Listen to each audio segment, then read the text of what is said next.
सो जैसा कि पहला पार्ट हमने देखा कि रिटर्न टाइप होता है, तो सी प्लस प्लस में रिटर्न टाइप स्पेसिफाई हम कर सकते हैं या तो वॉइड, यानी कि वो कुछ रिटर्न नहीं करेगा, और अगर वो वॉइड नहीं रहा तो वो बाकी किसी भी टाइप का डेटा टाइप रह सकता है, including the primitive int char float, और अगर हमने कोई क्लास स्ट्रक्चर डिफाइन किया है तो वो भी रिटर्न हो सकता है। पर सी प्लस प्लस में एक ध्यान रखना पड़ता है हमें कि हम एक फंक्शन वैल्यू रिटर्न कर सकते हैं। तो ये classical mathematical definition of function से ज़्यादा रिलेटेड है। जैसे कि साइन फंक्शन देखा हमने, तो हम उसको एक वैल्यू दिया तो हमें एक की वैल्यू फिर से रिटर्न मिलती है, and that value is between -1 to 1। तो वैसे क्लासिकल सेंस में ये ज़्यादा सिमिलर है सी प्लस प्लस का फंक्शन, जो हमें एक ही वैल्यू रिटर्न करता है। और पाइथन से कंपेयर किया हमने, तो हमें तो पहले तो एक्सप्लिसिट डेटा टाइप रिटर्न जो कर रहे हैं तो वो स्पेसिफाई करने की ज़रूरत नहीं पड़ती, और हम more than one object return कर सकते हैं पाइथन में, और सी प्लस प्लस हमें सिर्फ एक ही ऑब्जेक्ट रिटर्न करने को अलाउ करता है। ओके, सो हम एक पॉइंट नोट कर लेते हैं अभी, और इस पे तो बहुत बार जो इंटरव्यूज़ होते हैं इंडस्ट्री में, तो अगर फ्रेशर रहा तो इस पे तो एक दो क्वेश्चन ऑलमोस्ट गारंटीड होते हैं बेसिक्स टेस्ट करने के लिए, तो वो देख लेते हैं। तो क्वेश्चन तो बस सिंपल सा होता है कि what is the difference between actual and formal argument. तो और इसका भी बहुत ही सीधा सा आंसर है, पर इसके बावजूद कुछ लोग ये आंसर नहीं दे पाते, तो ये इसलिए हम रिवाइज कर लेते हैं ये पॉइंट। तो जब भी हम मेथड को कॉल करते हैं तो उस टाइम पे हम actual real world parameters pass करते हैं, तो इसलिए उनको एक्चुअल पैरामीटर्स कहा जाता है। और जब हम किसी मेथड या फंक्शन को डिफाइन या डिक्लेयर करते हैं तो उस वक्त हम उसको फॉर्मल पैरामीटर नाम दे रहे हैं, क्योंकि वो बस एक टेम्पलेट की तरह काम करता है ना, हमारा डिक्लेरेशन। तो वैसे ही वो बस एक फॉर्मल स्ट्रक्चर देता है कि ऐसे ऐसे लेना चाहिए, और इसलिए वो फॉर्मल पैरामीटर्स है। पर एक्चुअल वैल्यूज़ जो पास करते करते हैं हम, तो वो हम मेन फंक्शन या एक्चुअल रन टाइम पे करता है, तो इसके लिए हम यहाँ पे एक्चुअल पैरामीटर्स का नाम देते हैं उसे, जब भी हम फंक्शन कॉल करते हैं उस समय। तो लेट्स सी कि अगर हमने एक फंक्शन बना लिया तो सी प्लस प्लस में हमें कैसे कॉल कर सकते हैं। तो हम सीधा साधा यहाँ पे एक ग्रीट फंक्शन है जो बस जो कोई पैरामीटर्स एक्सेप्ट नहीं करता यहाँ पे, सो हम यहाँ पे कुछ पास नहीं कर रहे हैं, और हम कुछ रिटर्न भी एक्सपेक्ट नहीं कर रहे हैं। सो इसलिए यहाँ पे बस सिंपल एग्जांपल में हम फंक्शन का नेम यूज़ करते हैं, ब्लैंक पैरेंथेसिस, मतलब पैरेंथेसिस के अंदर कुछ नहीं, और semicolon as usual. Okay, so अभी देखते हैं कि हम कैसे आर्ग्यूमेंट्स को पास कर सकते हैं। तो अभी सीधा सीधा ये एक्सप्लेन करने में जाए तो कुछ लोग को थोड़ा कन्फ्यूजन हो सकता है। तो ये जानने के लिए हम एक छोटा सा एक सिनेरियो इमेजिन करते हैं। तो इमेजिन करो कि तुम्हारे ड्रीम कंपनी में प्लेस हो चुके हो, और तुम्हारा बॉस बहुत ही खड़ूस निकला, और तुम्हें उसने बहुत ही ज़्यादा काम असाइन कर लिया, तो ऑब्वियसली तुम थोड़े स्ट्रेस में आ जाओगे। पर तुम बहुत ही स्मार्ट कोडर हो जिसने बहुत ही ज़्यादा प्रैक्टिस की है सीपी में, तो तुम्हें एक आइडिया आता है। तो तुम क्या करते हो, तुम कहते हो कि इतना सब काम है मेरे पास, तो बेहतर होगा कि मैं काम स्टार्ट करने से पहले थोड़ा माइंड रिफ्रेश कर लूँ। तो तुमने बुलाया तुम्हारे ऑफिस बॉय को, और तुम उससे जाकर कहते हो कि मुझे तुम किसी टाइप का ड्रिंक ले आओ। तो यहाँ इस केस में हमारा ऑफिस बॉय एक फंक्शन की तरह काम कर रहा है। ओके, तो हम उसको कुछ तो इंस्ट्रक्शन दे रहे हैं, कि इंस्ट्रक्शन मतलब कि जो टास्क वो यूजुअली कैरी आउट करता है कि कुछ ड्रिंक लाने का, तो वो इस केस में कैसे काम करना है वो हम उसको इन्फॉर्म कर रहे हैं। तो पहला पॉइंट तो उसको हम बताएंगे कि ऑब्वियसली कि कौन सा ड्रिंक लाना है, और अगर टी और कॉफ़ी रहा तो उसमें कितने स्पूनफुल्स ऑफ शुगर डालना है। पर इस केस में अभी तुम थोड़ा स्मार्ट हो, इसलिए तुम एक तीसरा आर्ग्यूमेंट भी डाल दो, तो लकी मग। तो ये सुनते सुनते ही वो हमारा ऑफिस बॉय भी थोड़ा सा कंफ्यूज हो जाता है। ओके, तो तुम उसको थोड़ा एक्सप्लेन कर देते हो कि ये देखो मुझे बहुत काम आ गया है, और तुम यूजुअली क्या करते हो कि मुझे किसी भी कप में ला के देते हो मेरा ड्रिंक, पर अभी मुझे बहुत ज़्यादा इम्पोर्टेंट काम करना है, इसलिए तुम ये मेरा खुद का कप लो, और जो भी तुम ड्रिंक लाने वाले हो वो इसी मग में लाकर मुझे दो। सो एट द एंड क्या होता है कि वो तो हमारा ऑफिस बॉय ड्रिंक ला कर देता है हमारे खुद के लकी मग में, और हम काम करने के लिए रेडी हो जाते हैं। ओके, सो ऐसे हमारा एक सिनेरियो था। तो इससे हमें क्या जानना है वो देखो। यूजुअली हमने देखा कि ऑफिस बॉय खुद का कुछ तो डिस्पोजेबल मग यूज़ करता था, पर हमें हमारे रिक्वायरमेंट सेटिस्फाई करने के लिए खुद का एक कंटेनर यूज़ करना इम्पॉर्टेंट था। तो पहला केस जो यूजुअल केस रहता है वो हम देखते हैं, और जो कि इस एनालॉजी में वो वो हम बुलाते हैं call by value. So in C plus plus जब हम कहते हैं कि हम कॉल बाय वैल्यू कर रहे हैं किसी फंक्शन को, तो हम कह रहे हैं कि हम बस वैल्यूज देते हैं। जैसे कि हमने हमारे ऑफिस बॉय को बोला कि मुझे टी चाहिए और मुझे 2 कप स्पून ऑफ शुगर चाहिए, तो हम उसको तो ना और कुछ प्रोवाइड नहीं कर रहे हैं, हम बस उसको कह रहे हैं कि मुझे टी चाहिए, हम बस बता रहे हैं। ओके, और हमने कहा कि 2 स्पून ऑफ शुगर चाहिए, पर हमने खुद का कुछ दिया नहीं था और जो भी हम रिटर्न करेंगे वो कुछ नया ऑब्जेक्ट हमारे पास आएगा। तो वैसे ही यहाँ पे हम देखते हैं कि actual and formal arguments will be created in different memory locations. मतलब जो फंक्शन में काम चलेगा, और जो जहाँ पे वो रिटर्न करेगा वो इंडिपेंडेंटली चलते हैं मेमोरी में, वो अलग अलग लोकेशंस पे रहते हैं। ओके, और in call by value we cannot alter the values of actual variables through function calls. तो अगर हमने हमारे ऑफिस बॉय को भेज दिया टी लाने के लिए, तो वो तब जाके हमारा हमसे दोबारा नहीं पूछ सकता, नहीं तो उसकी इज्जत पूरी चली जाएगी। ओके, सो ये ऐसा वर्क होता है कॉल बाय वैल्यू में, कि मेमोरी में अलग लोकेशंस पे सब काम होता है, और फिर एक बार अंदर चले गए तो और पैरामीटर्स के साथ हम नहीं खेल सकते। सो अगर सी प्लस प्लस में हमें कॉल बाय वैल्यू यूज़ करना है तो हम देखते हैं वो कैसे कर सकते हैं। ये बस एक छोटा सा एग्जांपल है। यहाँ पे हमने मेन फंक्शन में एक वेरिएबल इनिशियलाइज कर लिया, और यहाँ पे हम डेटा पास कर रहे हैं। तो जब हम ये पास करते हैं तो डेटा की वैल्यू बस पास कर रहे हैं, हम उसका पूरा कंटेनर नहीं भेज रहे, हम उसका पूरा वेरिएबल नहीं भेज रहे, हम बस भेज रहे क्या, तो उसकी वैल्यू 3। तो उसका डेफिनेशन देख लेते हैं। तो यहाँ पे क्या हो रहा है कि यहाँ पे वैल्यू 3 आई, और पर ये अलग कंटेनर में बैठेगी वैल्यू।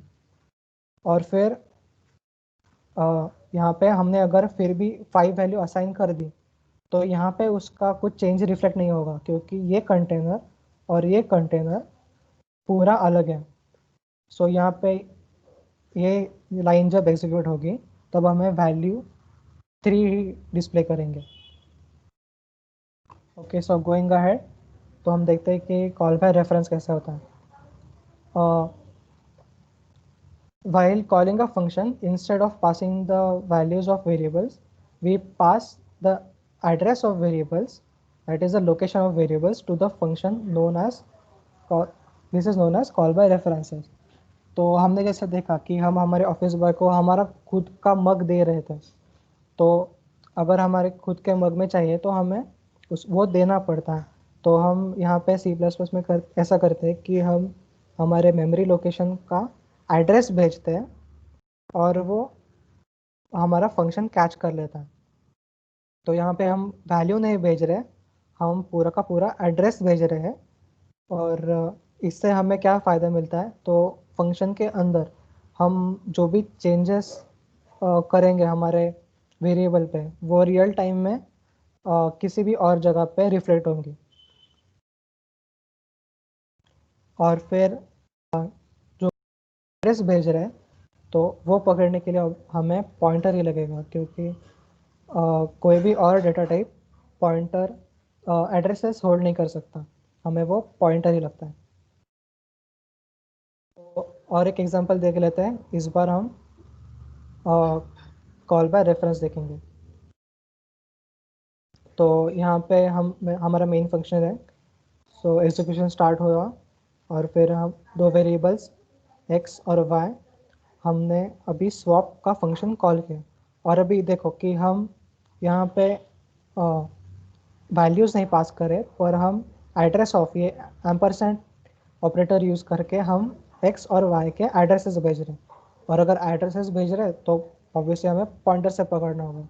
सो ये इंट स्टार x मतलब इंट को पॉइंट करने वाला x पॉइंटर और इंट को पॉइंट करने वाला y पॉइंटर। ऐसा हम ऐसे दो वेरिएबल्स में हमने कैच कर ली वैल्यू। और फिर हमने ये स्वैपिंग का कोड लिख लिया जो अभी सबको पता है। और फिर हमने फंक्शन को एंड किया। तो यहाँ आने के बाद जो आउटपुट हमें मिलता है वो सच में ये दो वैल्यू स्वैप करके ही मिलता है। तो x की वैल्यू बन जाती है 100 और y की वैल्यू हो जाती है 500। सो अभी हमने लास्ट टाइम अरेज के बारे में देखा था। सो अगर हमें अरेज पास करना है तो वो कैसे किया जा सकता है। अभी अरेज तो एक सिंगल वैल्यू नहीं है, तो हम फंक्शन को कॉल बाय वैल्यू नहीं कर सकते। तो इंस्टेड हम क्या करते हैं, मतलब हम कर सकते हैं, पर अगर वो प्रैक्टिकली करने को गए तो बहुत ही डिफिकल्ट जाता है, क्योंकि हमें हर एलिमेंट के लिए एक अलग कैचिंग वेरिएबल लगेगा। So that is very impractical, right. So हम क्या करते हैं, इंस्टेड हम बस एरे का बेस एड्रेस भेजते हैं। हमने लास्ट टाइम देखा था कि अगर हम सिर्फ एरे का नेम यूज़ करता है तो उसका बेस एड्रेस जाता है, और या फिर फर्स्ट एलिमेंट का एड्रेस जाता है।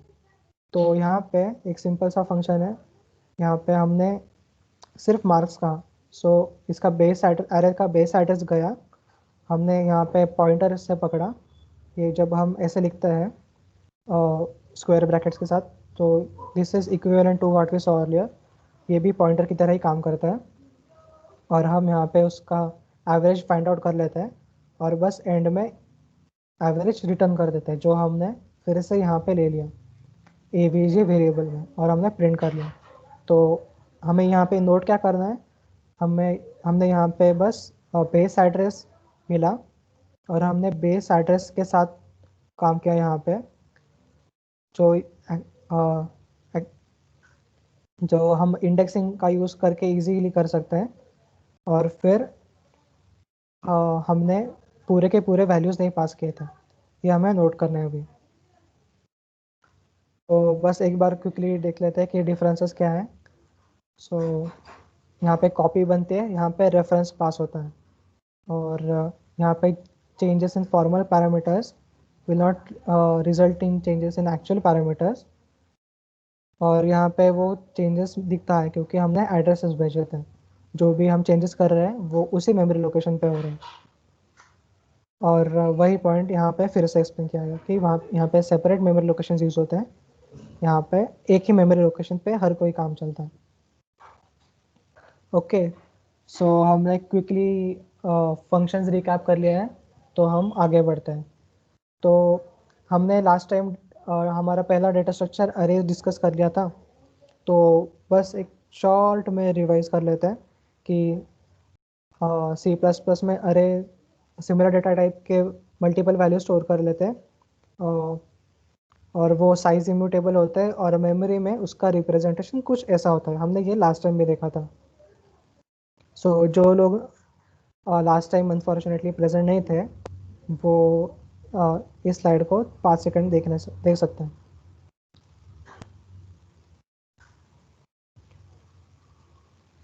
ओके, सो हम, जैसा संतोष ने कहा था पहले, कि हम इस सेशन में आज मल्टी डायमेंशनल अरेज देखने वाले हैं। तो और हमने क्विकली अरेज भी देख लिया, तो हम आगे बढ़ सकते हैं अभी। तो लेट्स से कि हमें मल्टी डायमेंशनल अरेज क्यों यूज़ करनी पड़ती है। तो एक और सिनेरियो हम कंसिडर करते हैं। So imagine if we want to store scores of students. किसी स्कूल में है हम, और हमें सभी स्टूडेंट्स के और सब्जेक्ट वाइज मार्क्स स्टोर करने हैं। तो अगर सो लेट्स सी कि अगर हमने कंसिडर किया कि हमें मैथ्स, साइंस, हिस्ट्री और बाकी ऐसे सभी सब्जेक्ट्स का मार्क्स स्टोर करना है, तो अगर हमें एरएस से करना पड़ा वो, तो हमें ऐसा करना पड़ता है कि पहले तो हम रोल नंबर का एक अरे लेंगे जहाँ पे हम रोल नंबर स्टोर करेंगे, to be able to distinguish between the scores of each student, right. और फिर हम मैथ स्कोर का एक अरे लेंगे, और फिर साइंस स्कोर का एक अरे लेंगे, और फिर हिस्ट्री का एक लेंगे, और अगर हमारे पास 10 सब्जेक्ट है तो 10 अरे बन जाएंगे। और ये इतना मैनेज करना डिफिकल्ट हो सकता है एक प्रोग्रामर के लिए। सो हम ये मल्टी डायमेंशनल अरेज हम क्यों यूज़ करते हैं और क्या पर्पज़ है इसका। सो पर्पज़ ये है कि ये मल्टीपल अरे स्टोर करने से के बजाय हम ये ऐसा कर सकते हैं। एक सी प्लस प्लस का ऐसा कोड ऐसा हो सकता है। और ऑब्वियसली हम देख सकते हैं कि ये अगर बहुत सारे सब्जेक्ट्स हैं, तो एज़ कम्पेयर टू दैट ये बहुत ही शॉर्ट कोड है। तो हमने यहाँ पे 3 कॉलम स्पेसिफाई किए हैं। तो यहाँ पे column 0 would specify roll number, और उस रो में बाकी के सभी कॉलम्स एक एक पर्टिकुलर सब्जेक्ट के स्कोर्स बताएंगे। So index 1 would give math score, index 2 would give science score. तो अभी ये कैसे होता है।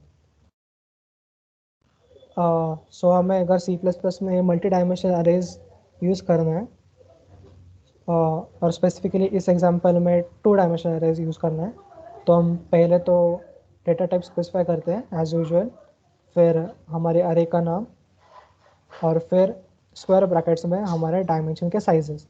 सो नंबर ऑफ रोज यहाँ पे 10 है, और नंबर ऑफ कॉलम्स यहाँ पे 3 है। और अगर ये तो बस डिक्लेरेशन हो गया, और हमें इनिशियलाइज भी करना है, तो हम अरेज की जैसे कर सकते हैं। बस फ़र्क यहाँ पे पड़ता है कि हर एक रो भी यहाँ करली ब्रेसेस से सेपरेट होती है। So this is the entire first row, this is the entire second row, this is the entire third row. यहाँ पे हम हर एक रो को कॉमा से सेपरेट करते हैं, और हर रो के अंदर कॉलम के वैल्यूज़ को भी कॉमा से सेपरेट करते हैं। हमने अगर इंडेक्स का रिप्रेजेंटेशन देखा, तो वो भी कुछ ऐसा होता है कि एज यूजुअल 0 से हमारा इंडेक्सिंग स्टार्ट होता है, और वो जाएगा n-1 तक। सो फोर्थ कॉलम का इंडेक्स यहाँ पे n-1 होगा, 3। सो ऐसा ट्रैवर्स करते समय हमारा इस डायमेंशन की वैल्यू बढ़ती है, और ये इस डायरेक्शन में ट्रैवल करते समय हमारा इस डायमेंशन की वैल्यू चेंज होती है। ओके, और हमने लास्ट टाइम वेक्टर्स भी थोड़ा देखा था। तो अगर हमें 2 डायमेंशनल वेक्टर डिक्लेयर या इनिशियलाइज करना है, तो हम ऐसे करते हैं। सो हम तो पहले वेक्टर लिखते हैं, और फिर जब डेटा टाइप हम पास करते हैं, पास करते हैं मतलब स्पेसिफाई करते हैं, तो हम यहाँ पे उस वक्त एक और दूसरा वेक्टर ही डालेंगे, और इनिशियलाइज करते समय ये अरे के जैसा ही हम कॉमा सेपरेटेड रोज डालेंगे, और हर एक रो में कॉलम्स कॉमा सेपरेटेड रहेंगे। और बाकी का यूज जब हम यूज़ करते हैं इंडेक्स करके, तो वो आइडेंटिकल RS के जैसा ही होता है। तो अभी हम कुछ क्वेश्चंस देखेंगे जो हमने लास्ट टाइम जैसे ही किया था। सो अभी मुझे सभी से पार्टिसिपेशन चाहिए थोड़ा, और ये सभी के लिए इंटरेस्टिंग क्वेश्चंस रहेंगे। आई प्रॉमिस ये बोरिंग क्वेश्चन नहीं होगा। ओके, सो ये पहला तो सिंपल क्वेश्चन है कि अगर मैंने ये हमारा 2 डायमेंशनल अरे कैसा इनिशियलाइज कर लिया, तो x सबस्क्रिप्ट 5 एंड 1 ये हमें क्या रिटर्न करेगा? कौन ट्राई करना चाहेगा हमारे यहाँ के अटेंडीज में से? Bhavesh, would you like to try? Hello. Okay, so maybe someone else. Krishna, would you like to try?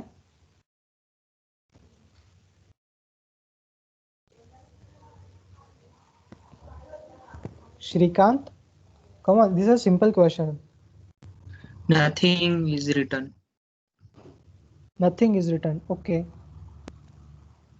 Let's see. Do you have any other answers? हम एंड में देखेंगे कि किसका सही था। Garbage value. Garbage value. Okay, so अभी हमारे पास दो आंसर्स है कि nothing is return and garbage value. Any third answer? Error. Yes, Omkar. Error. Error, okay. So we have 3 answers so far, that is nothing is returned, garbage value and error. Any other answer before we see what the actual answer is?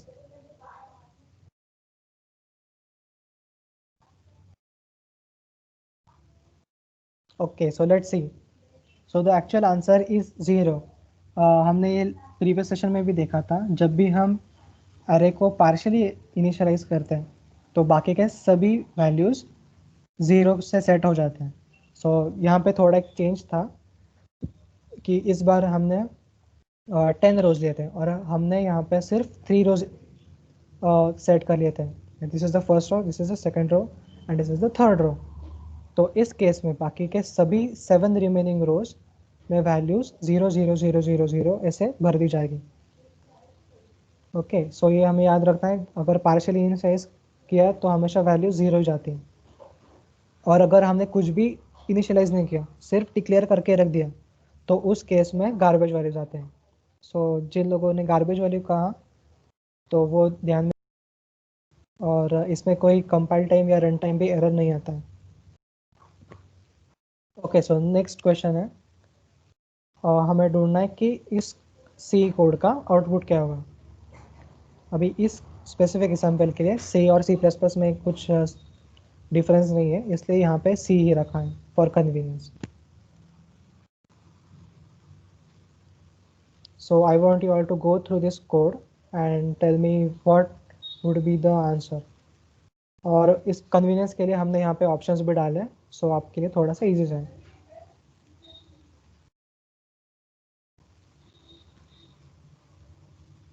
चलिए पहले देखते हैं पहला कौन answer करेगा।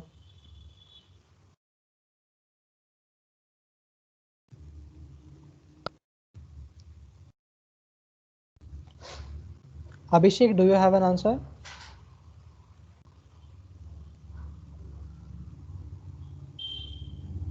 come on, we don't have much time. Neeraj, would you like to try? Option A. Option A, okay.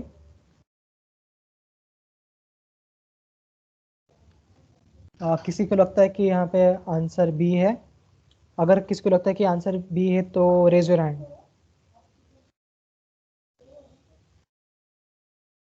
Okay, किसको लगता है आंसर सी है? Raise your hand. और किसको लगता है कि आंसर डी है?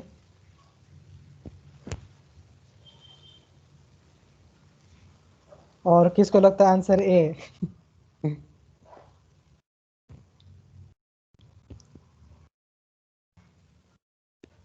ओके ओके, अब I can see 3 raised hand now.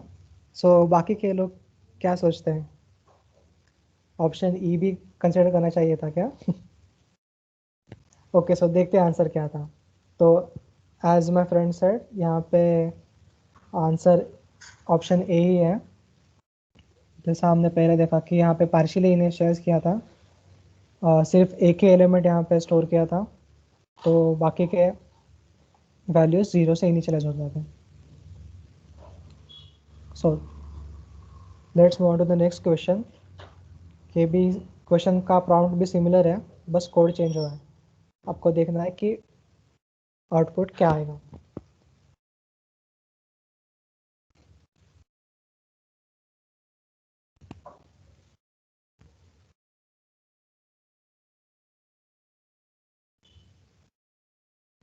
A. A, okay. किसने कहा है ए अभी? श्रीकांत। ओके, श्रीकांत। श्रीकांत को छोड़ के किसी और को कोई अलग ऑप्शन लग रहा है, या फिर किसको आंसर ए ही लग रहा है? सॉरी, हाँ ये क्वेश्चन था।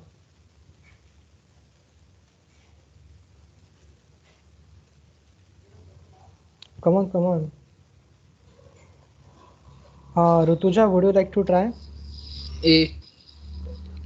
A, okay. A, So we have got two A, A's here. Okay, three A's here. A. Okay, so majority A दिख रहे हैं. So all of you are actually right. यहाँ पे A है. यहाँ पे फिर से हमारा अरे स्ट्रेट फॉरवर्डली प्रिंट हो जाता है। तो ये क्यों होता है? क्योंकि डिस्पाइट हमने 2D अरे बनाया है, तो जब हम एक्चुअली मेमोरी देखते हैं तो वहाँ पे कुछ ऐसा ही एलोकेशन होता है। सभी एलिमेंट्स, इवन दो यहाँ पे 2 डायमेंशनली हमने स्पेसिफाई किया था, सभी one after the other he save होते हैं। और हम जो कि यहाँ पे अलग अलग ये डायमेंशन स्पेसिफाई करते हैं। तो जब अगर मैंने यहाँ पे इंडेक्स 1 डाला, तो वो instead of going from here to this element, वो जाता है यहाँ से सीधा 3 एलिमेंट जम्प करके आगे। ओके, सो ये कोड एक्चुअली पूरा अरे सीधे सीधे प्रिंट कर देता है। Okay, so next question, let's see कौन आंसर करता है।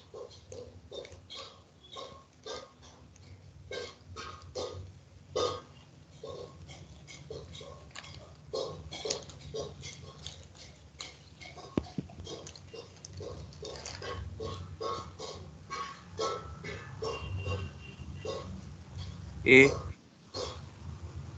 Okay, Kunal says A. B, okay, 1A 1B, और फिर और कोई आंसर्स है? B. Okay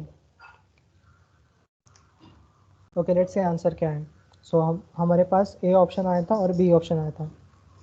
so the actual answer is B. तो वो बी है इसलिए क्योंकि ये तो सीधा सीधा हमें सिंटैक्स एरर ही देता है।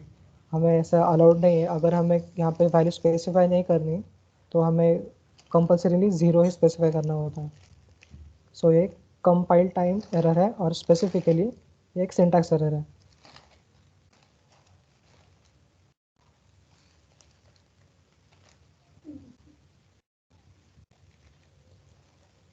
ओके, क्विकली इसका आंसर दो अभी।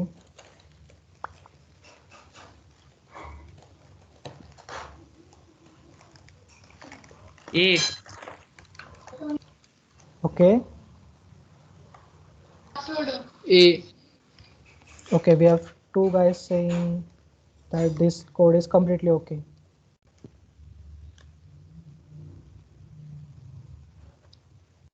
Okay, do I have any other answer?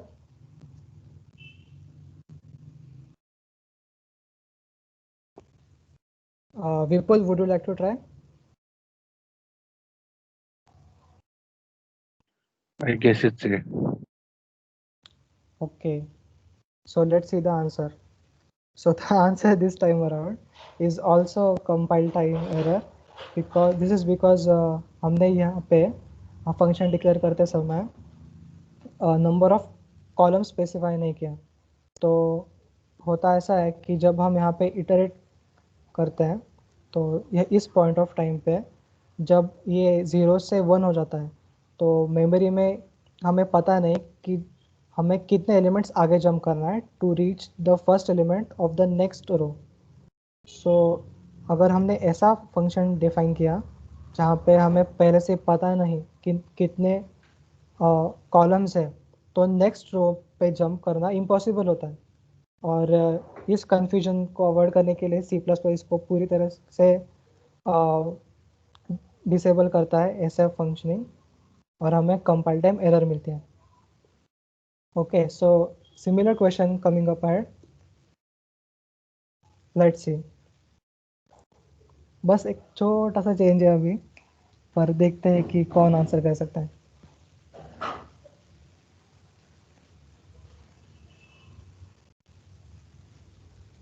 I think Abhirav गोटे अभी ज्वाइन हुए हैं।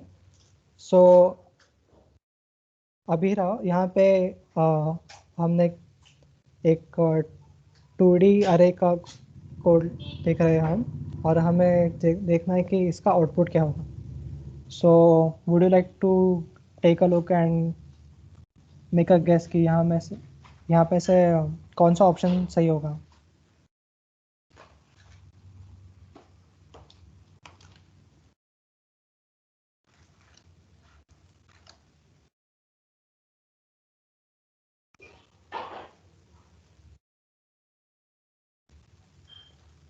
चलो ट्राई तो करो। C. Okay, we have a C. Any A's, any B's? Okay, जिनको ए लगता है वो हैंड रेस करो। Okay, Kunal says A. Kunal, do you want to say A? Yep. A. Okay, किसको लगता है कि बी है? हैंड रेस करो। सी किसको लगता है? Okay, we have 2 C's। Okay, 4 C's। Oh, okay, अभी मेजोरिटी आ गई। So I see you guys are really improving now, and the answer is indeed compile time error. क्योंकि हमने यहाँ पे रोज तो स्पेसिफाई कर दिया, पर फिर भी हमारा प्रॉब्लम सॉल्व नहीं हुआ कि हमें अभी तक नहीं पता कि नेक्स्ट रो पे जंप करने के लिए कितने कॉलम्स, कितने एलिमेंट्स स्किप करना ज़रूरी है। तो ये स्पेसिफाई किया तो कुछ हमें फ़ायदा नहीं हो रहा यहाँ पे। हमें एक नंबर ऑफ कॉलम्स यहाँ पे भी चाहिए ही चाहिए। और इसका रीज़न याद रखो कि मेमोरी में अगर 2D रहा भी या 3D रहे या 4D रहे, हमेशा अगर अरे रहा तो वो सब सीक्वेंशियली ही स्टोर होता है। ओके, ये अभी थोड़ा छोटा क्वेश्चन है, बस ये स्निपेट है, 2 स्टेटमेंट्स का कोड है, और आपको बताना है कि depending on P on Q इनमें से कौन सा सही है।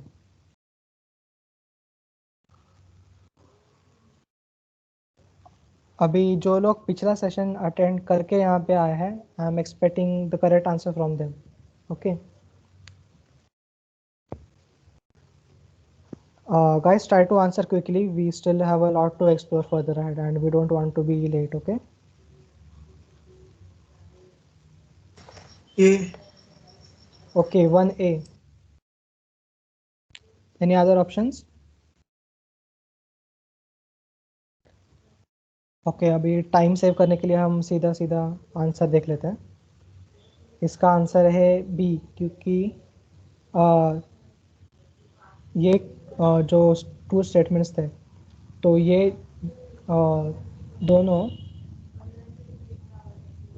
एक्चुअली अरेज बनाते हैं, एक पॉइंटर्स के अरे बनाते हैं।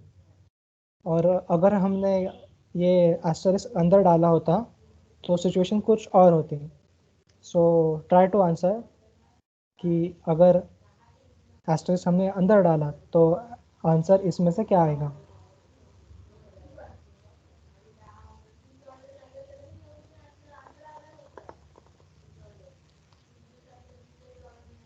Okay, I'm going to wait 5 seconds more. A. Okay, Neeraj says A. Any other answers? Shrikant? What is your guess? Okay, let's see. So, unfortunately, my friend Neeraj was slightly incorrect. That here A is a pointer to an array of 5 integers. जो पिछला case हमने देखा वहाँ पे ये अरे of pointers था, मतलब सिमिलर टाइप के पॉइंटर स्टोर कर रहे हैं हम साइड बाय साइड, और यहाँ पे हम एक ही पॉइंटर स्टोर कर रहे हैं जो किसी भी 5 इंटीजर्स को पॉइंट कर सकते हैं. ओके और ये अगेन ये थोड़ा सा पिछले सेशन का ही एक्सटेंशन है. ये कौन आंसर कर सकता है देखेंगे.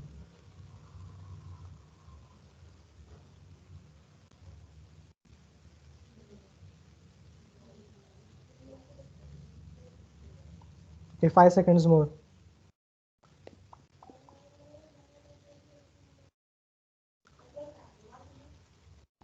ओके इसका आंसर है ए, जैगड अरेज.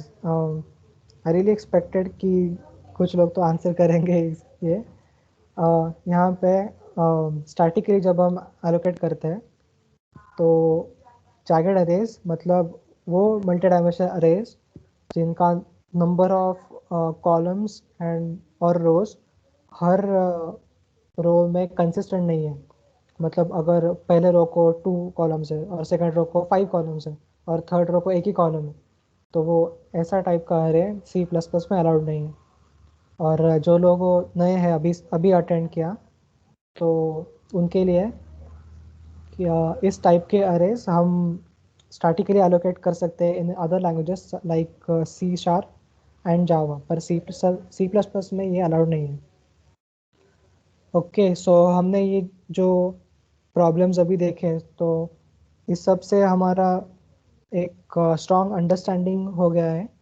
और हमने थियरी ना देख के प्रॉब्लम सॉल्व करते करते देखा कि arrays specifically multi dimensional arrays in memory में कैसे स्टोर होते हैं और कैसे वर्क करते हैं. So with all this important knowledge in our hand हम अभी आगे जाके कुछ एक्चुअल सीपी के प्रॉब्लम्स देखेंगे. So for that, I would like to call Santosh again to take over and continue this session. Thank you Vishwajeet. आपने बहुत अच्छे से बताया कि 2 डायमेंशनल की का थ्योरी बहुत अच्छे से आपने समझाया and thank you so much. और आई थिंक मुझे तो अभी लगता है कि सभी को, मुझे तो बहुत अच्छे से समझा आपने जो थ्योरी बताया. तो फिर उस थ्योरी के बेस्ड पर ही 2 डायमेंशनल अरे से रिलेटेड अपन कुछ प्रॉब्लम्स करते हैं. So let me share my screen.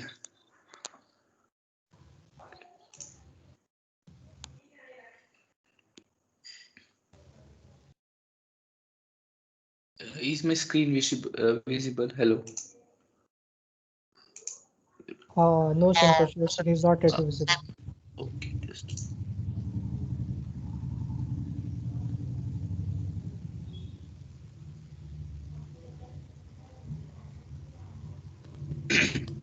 Yes, Santosh, I can see the screen now. You may proceed.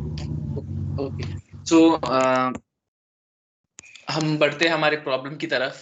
तो हम देखते हैं हम प्रॉब्लम में अभी करने क्या वाले हैं. बेसिकली हम देखेंगे कि उसका अप्रोच कैसे करते हैं. ओके जैसे हमने पिछली बार देखा था कि अरेज का प्रॉब्लम आया तो हमें कैसे अप्रोच करना चाहिए और कैसे एक अच्छा सॉल्यूशन देना चाहिए. ओके फिलहाल के लिए हम उस थिंकिंग को डेवलप करते हैं. ओके स्टार्टिंग में सेशन में हमारा यही मोटो रहेगा कि आप एक वो थिंकिंग डेवलप करो कि एक प्रॉब्लम देखते आप उसका अप्रोच सोचने लगो. ठीक है. और ये बहुत इंपॉर्टेंट प्रॉब्लम है. ये बहुत सारे इंटरव्यूज में पूछा गया है. मैं ये पॉइंट आपको नोट करने के लिए बोलता हूँ. ये बहुत इंपॉर्टेंट प्रॉब्लम है और ये बहुत सारे इंटरव्यूज में पूछा गया है. ओके और इसके रिलेटेड प्रॉब्लम्स हर वक्त पूछे ही जाते हैं. तो ये प्रॉब्लम बेसिकली एक रोटेशन पे डिपेंडेंट है. एंड रोटेशन पे आपको पता ही है एरेस पे भी हमने क्वेश्चन शेयर किया उसमें शायद रोटेशन का प्रॉब्लम. ओके एंड बेसिकली हमारे कॉलेज के भी इंटरव्यूज में ऐसे प्रॉब्लम्स आते हैं जो रोटेशन से रिलेटेड होते हैं. एरेस के रोटेशन से। Okay, different type of rotation होते हैं, लाइक साइक्लिक रोटेट हो गया, एंटी क्लॉकवाइज, क्लॉकवाइज। मैं आपसे और बात करूंगा इसके ऊपर। सो फिलहाल के लिए हम हमारे प्रॉब्लम स्टेटमेंट की तरफ बढ़ते हैं। सो प्रॉब्लम स्टेटमेंट एक बार पढ़ लेते हैं, ठीक है। You are given an n into n 2D matrix representing an image. Okay, मतलब ये जो 2D मैट्रिक्स है, इसको इन्होंने एक इमेज बनाया है। Okay, and rotate the image by 90 degrees, मतलब ये जो इमेज है इसको 90 डिग्रीज के साथ रोटेट करना है। ओके, ये वाले इमेज को।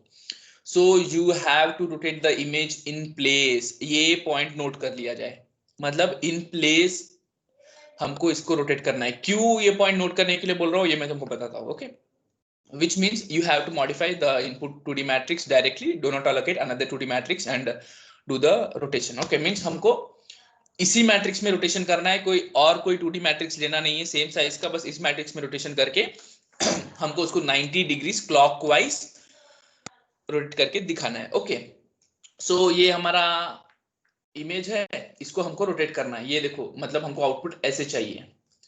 ओके, तो हमें एक बार समझा देता हूँ प्रॉब्लम स्टेटमेंट अच्छे से हमको करना क्या है। ये देखो, अगर तुम ये समझ रहे हो, ये जो इमेज है हमारा, ओके, ये हमारा इमेज है ना, इसको हमको 90 डिग्री रोटेट करना है। तो हम ये वाला कोना पकड़ते हैं, और ये देखो ये स्ट्रेट लाइन है। अगर ये हम इसको 90 डिग्री रोटेट करेंगे क्लॉकवाइज में, क्या होगा, ये एक ऐसे वर्टिकल लाइन बन जाएगा, मतलब ये यहाँ से ऐसे वर्टिकल हो जाएगा, है ना। ये फिलहाल तो ऐसे हॉरिजॉन्टल लाइन है, अगर तुम मेरा पॉइंटर देख पा रहे हो, ये फिलहाल एक हॉरिजॉन्टल लाइन है। ओके, तो हम इसको 90 डिग्री रोटेट करेंगे, मतलब ये ऐसे वर्टिकल में यहां तक आ जाएगा। मतलब क्या हो रहा है, 1 यहाँ पर आ गया, 2 यहाँ पर आ गया, 3 यहाँ पर आ गया, है ना। देखो हो गया ना ये वर्टिकली ऐसे रोटेट 90 डिग्रीज में। सेम इसके साथ भी, ये भी क्या होगा, ये भी वैसे ही रोटेट होगा। तो 4 यहाँ पर, 5 यहाँ पर, 6 यहाँ पर। ओके, और ये वाला भी देखो सेम उसी तरह 90 डिग्री रोटेट कर रहा है ऐसे। तो 7 यहाँ पर, 8 यहाँ पर, 9 यहाँ पर। तो आपको आइडिया आ गया है कि प्रॉब्लम में एक्चुअली हमको आउटपुट क्या लाना है। हमको ये जो रो है उसको लास्ट कॉलम यहाँ पर बना रहे हैं, ये जो रो है उसको यहाँ पर बना रहे हैं, और ये जो रो है उसको हम यहाँ पर डाल रहे हैं। ओके, मतलब इस पूरे ही इमेज को ये वाला कोना पकड़कर ऐसे उठा रहे हैं, ऐसे ऐसे उठा रहे हैं, ऐसे उठा रहे हैं, गिर गया। ओके, और ये वाला अपना आउटपुट आ गया। ठीक है, मतलब यहाँ पर पकड़ो, ओके, और उसको उठाओ ऐसे, ताकि ये वाला जो है वो नीचे आ जाए। सेम आएगा ना। इमेजिन करो, थोड़ा अपना इमेजिनेशन यूज करो। इसको पकड़ा मैंने, इसको ऐसे ऊपर ऐसे उठाया और ऐसे रख दिया, तो क्या होगा, ये वाला जो कोना है वो ऐसे नीचे आ जाएगा यहाँ पर, और ये जो है इधर आ जाएगा। तो समझ गया ना प्रॉब्लम क्या करना है, आउटपुट कैसे लाना है। ओके, तो ये प्रॉब्लम करते समय मुझे जैसे लगा था, मैंने ये इन प्लेस पढ़ा नहीं था, ठीक है। तो इन प्लेस पढ़ा नहीं, तो मैंने क्या सोचा कि अरे बहुत इजी है, और एक नया मैट्रिक्स लेता हूँ और उसमें कॉपी कर लेता हूँ। ये वाला जो रो है उस नए मैट्रिक्स का कॉलम लास्ट कॉलम बन जाएगा, ये वाला जो रो है उस नए मैट्रिक्स का सेकंड लास्ट बन जाएगा, ये वाला जो रो है उस नए मैट्रिक्स का फर्स्ट कॉमन। लेकिन इन्होंने देखो चतुराई से क्या बोला कि इन प्लेस करना है, मतलब नया कोई यूज करना है नहीं। तो हम देखते हैं हम ये कैसे कर सकते हैं। ओके, सो बढ़ते हैं how to approach this problem. तो अप्रोच की तरफ बढ़े तो फर्स्ट क्या करते हैं, first find the transpose of the given matrix. जिसको पता नहीं ट्रांसपोज क्या है, बिल्कुल टेंशन ना ले, मैं सब बताने वाला हूँ। Okay, first find the transpose of given matrix. ठीक है भाई, करेंगे। Swap the first half of columns with the second half of the columns in the matrix. Okay, हमको ये करना है इन रिवर्स ऑर्डर। तो भाई ये भी करेंगे। जिसको समझा नहीं वो बिल्कुल टेंशन ना ले, मैं आगे बताने वाला हूँ क्या है। Okay, so what is transpose, क्या है ये ट्रांसपोज, क्या है भाई। अभी हमने मैट्रिक्स पढ़ा था शायद वो फर्स्ट ईयर में। ओके, हम तो भूल गए ट्रांसपोज होता क्या है, करते कैसे है। सो वो हम देखते हैं। ओके, सो ट्रांसपोज मतलब, ये इमेज से मैं आपको अच्छे से एक्सप्लेन करता हूँ। देखो ये इमेज अगर आप देख पा रहे हो, ये हमारा एरे है, सॉरी 2 डायमेंशनल एरे है। Okay, which is represented as a matrix. तो इसको जब हम ट्रांसपोज करते हैं तो ये हमारा आउटपुट आता है। तो क्या हो रहा है यहाँ पर, ये वाला जो कॉलम है ना, ये जो 147, वो बन रहा है अपने आउटपुट का रो, पहला रो। ये जो पहला कॉलम क्या बन रहा है, पहला रो बन रहा है। सेकंड कॉलम क्या बन रहा है, सेकंड रो बन रहा है। थर्ड कॉलम क्या बन रहा है, थर्ड रो बन रहा है। मतलब जो रोज है वो कॉलम बन रहे हैं, या फिर वाइस वर्सा बोला जाए तो जो कॉलम है वो रोज बन रहे हैं, है ना। तो मतलब ये वाला जो रो है यहाँ पर ये कॉलम बन गया, और ये वाला जो रो है यहाँ पर ये कॉलम बन गया, ये वाला जो रो है यहाँ पर ये कॉलम बन गया। तो आई थिंक मुझे लगता है कि इससे आपको आइडिया मिल गया कि ट्रांसपोज क्या है, मतलब क्या करना है ट्रांसपोज में, रोज को कॉलम बनाना है और कॉलम्स को रो बनाना है। ओके, सेम होता है दोनों वैसे भी। सो देखते हैं कैसे बना सकते हैं। हम क्या करते हैं इसमें, हमारा हमने इंडेक्सिंग दिया होता है ना, यहाँ पर ये 0, यहाँ पर ये 1, यहाँ पर ये 2, है ना। ये 3x3 मैट्रिक्स है, मतलब हमारा n क्या, n की वैल्यू क्या है, 3 है। बेसिकली अपने को पता है कि इंडेक्सिंग जो भी है वो 0 से स्टार्ट होता है, तो 3 - 1 2, मतलब अपने पास कितने इंडेक्सेस है, 0 1 2, मतलब पूरे 3 हो गए ना अपने, बराबर, राइट।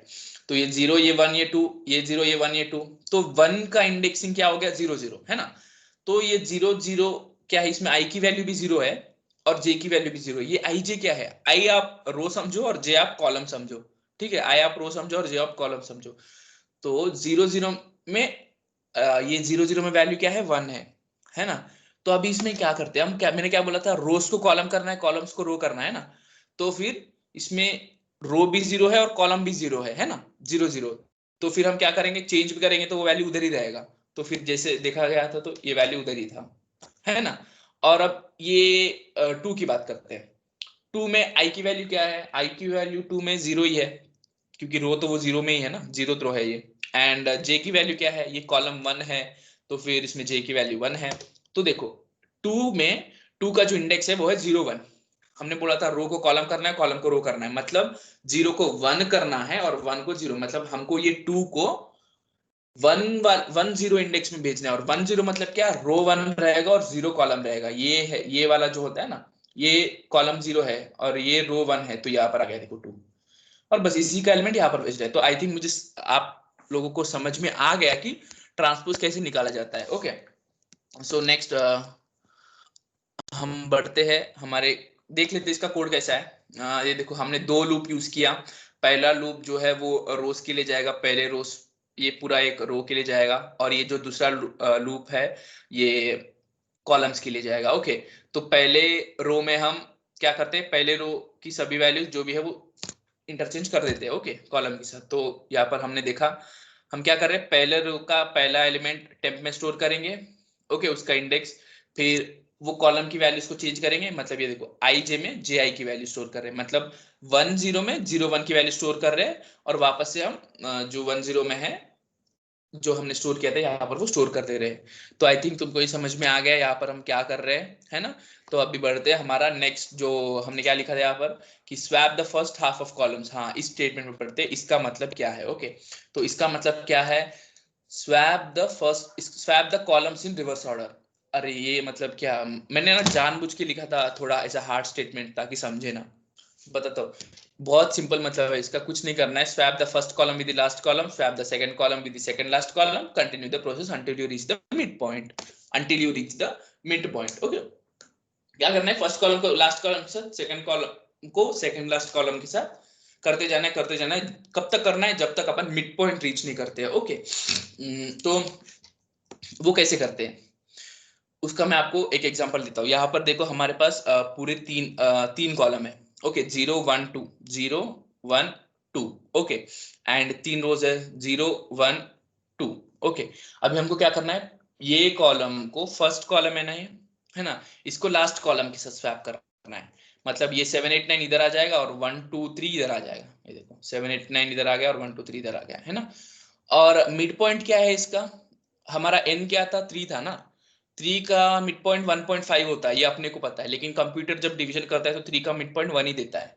ओके, तो 3 का मिड पॉइंट क्या देगा कंप्यूटर, 1 देगा। ओके, तो 1 तक अपन पहुंच गए, तो फिर अपने को वापस स्वैप करने की जरूरत नहीं है, क्योंकि कब तक करना है ये प्रोसेस, जब तक अपन मिड पॉइंट पहुंचते नहीं, और अपन पहुंच गए तो फिर करने की जरूरत नहीं है ना। तो ऐसे अपने को स्वैप करना होता है, मतलब क्या, ये वाले कॉलम को इधर भेजो और ये वाले कॉलम को इधर भेजो। अब ये हम कैसे करेंगे, ठीक है, इसका मैं और एक अल्टरनेटिव बताता हूँ। पहले अपन ये देख लेते हैं कैसे करते हैं। हम क्या करते हैं, हमको मिड पॉइंट तक ही जाना है ना, तो एक ऐसा लूप लेते हैं जो मिड पॉइंट तक जाता है। ये देखो ये लूप जो है वो मिड पॉइंट तक जाएगा। ओके, मतलब n/2 क्या देगा, 3/2 दैट इज 1। ओके, नेक्स्ट ये वाला लूप है वो पूरा मतलब वो कॉलम्स पे दिखते जाएगा। ओके, देखो यहाँ पर, सो ये क्या हो रहा है, जीरो, हम 0 0 कंसिडर करते हैं, हम टेम्प में स्टोर कर रहे हैं 0 0, 0 0 कौन सा है, 1 है ना, 0 0, हम टेम्प में 1 स्टोर कर रहे हैं। एंड इस 0 0 पे अभी देखो k की वैल्यू भी 0 है और p की वैल्यू भी 0 है। ओके, तो ये 0 0 पे हम क्या कर रहे हैं, m ऑफ p की वैल्यू क्या है 0, मतलब m of 0 n minus k minus 1, n minus k minus 1 क्या है, k की वैल्यू क्या है यहाँ पर 0 है ना, तो n minus 0 minus 1, n minus 0 minus 1 क्या होता है, n क्या है 3, 3 माइनस 0 माइनस 1 क्या हो गया वहां पर वो 2। और देखो मतलब m of 0 of 2, m of 0 of 2 क्या है, ये है, ये वाला m ऑफ 0 ऑफ 2 है। तो हम ये वाली वैल्यू यहाँ पर डाल रहे हैं, किस में डाल रहे हैं, 0 ऑफ 0 में, क्योंकि p और k की वैल्यू फिलहाल तो 0 0 है। और हम 0 ऑफ 2 में, 0 ऑफ 2 में कौन सी वैल्यू डाल रहे हैं, ये टेम्प की वैल्यू, टेम्प में हमने क्या स्टोर किया था 0 0, 0 0 क्या था 1 है ना, तो फिर क्या हो रहा है यहाँ पर 7 इधर आ गया और 1 इधर आ गया, मतलब हमने इन दोनों को स्वैप कर लिया है ना।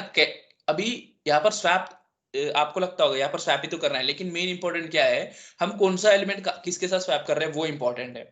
तो ये अपना एक लॉजिक है कि हम यहाँ पर स्वैप करेंगे। उसके बाद क्या होगा, जब एक स्वैप हो जाएगा तो p इंक्रीमेंट होगा ना अपना, p इंक्रीमेंट होगा तो क्या हो गया, p1 हो गया, p0 था p1 हो गया। अब क्या हो रहा है, टेम्प में हम 1 ऑफ k मतलब k की वैल्यू क्या है 0, मतलब 1 0 की वैल्यू स्टोर कर रहे हैं, 1 0 में क्या है, ये है ना 2 है ना, तो इसको हम टेम्प में डाल रहे हैं, और 1 0 में हम क्या डाल रहे हैं 1 of n minus k minus 1। अब k की वैल्यू देखो चेंज हुई नहीं है, अभी तक 0 ही है, तो 3 माइनस 0 माइनस 1 2 ही होता है, तो 8 की वैल्यू इधर आ गई। ओके, ऐसे चलता है। फिर क्या होता है, ये पूरा लूप मतलब p की, ये दोनों भी इंटरचेंज होने के बाद p की वैल्यू इंक्रीमेंट हो जाती है और वो n से कम रहती है, ठीक है, p की वैल्यू क्या हो जाती है 3 हो जाती है, तो फिर 3 इज लेस देन 3, ये इनवैलिड है, तो फिर ये लूप के बाहर आता है और k इंक्रीमेंट होता है। k क्या है, अभी k इंक्रीमेंट होकर क्या बनेगा 1 बनेगा, 1 इज लेस देन 1 ये नहीं होता है, क्योंकि इन 3/2 तो 1 ही आ रहा है और k की वैल्यू भी 1 हो गई, तो ये भी इनवैलिड है, तो ये 4 5 6 वैसे क्या वैसा यहाँ पर ही रहेगा और हमको ये आउटपुट आ जाएगा। हमको यही करना है। आई थिंक मुझे लगता है जो भी है यहाँ पर उनको ये समझ गया होगा कि कैसे इस प्रॉब्लम को हमने सॉल्व किया, कैसे इसका हमने स्वैपिंग करते समय कौन सा एलिमेंट कैसे स्वैप किया वो देखा है ना, ये अपना इंपॉर्टेंट है। अगर आप ध्यान दें तो हम कॉलम्स को स्वैप करने की जगह हम उस पर्टिकुलर रो को रिवर्स भी कर सकते हैं, वैसे भी चलता है। जैसे यहाँ पर देखो, अगर हमने ये रो को रिवर्स कर दिया, ये वाले रो को, मतलब ये पूरा रिवर्स हो गया तो सेम आ रहा है ना यहाँ पर, ये देखो ये वाले रो को अगर हमने रिवर्स कर दिया तो इसको अगर रिवर्स करेंगे तो सेम आएगा ना यहाँ पर, ये देखो ये वाले रो को अगर हमने रिवर्स कर दिया तो इसको रिवर्स करेंगे तो सेम आएगा ना यहाँ पर। तो हम, ये भी एक मेथड है। तो क्या हो रहा है यहाँ पर, हमने देखो 2 मेथड डिस्कस कर लिए। एक पहला वाला मेथड तो ठीक है, इन प्लेस वो था नहीं, हमने वो मैट्रिक्स, दूसरा मैट्रिक्स यूज करके सोचा था, तो वो इस प्रॉब्लम के लिए तो हेल्प नहीं करेगा, लेकिन हम इस प्रॉब्लम के लिए 2 मेथड डिस्कस कर रहे हैं। देखो पहले हमने ट्रांसपोज फाइंड किया, ट्रांसपोज फाइंड करके हम कॉलम्स को स्वैप कर रहे हैं या फिर हम रोज वाइज रिवर्स करते आ रहे हैं, तो दोनों तरीके से हम कर सकते हैं। ओके, सो ये हमारा अप्रोच था इस प्रॉब्लम को लेकर। अगर किसी को लगता है उनके पास बहुत अच्छा अप्रोच है तो वो जरूर बता सकते हैं अपना हैंड रेस करके। तो अभी हम बढ़ते हैं इसके कोड की तरफ। ओके, तो कोड मैं तुमको पूरा नहीं बताऊंगा, मैं बस तुमको दिखाऊंगा ये कोड कैसे चलता है एंड तुम समझ जाना। ओके, तो हम इसके कोड की तरफ बढ़ते हैं।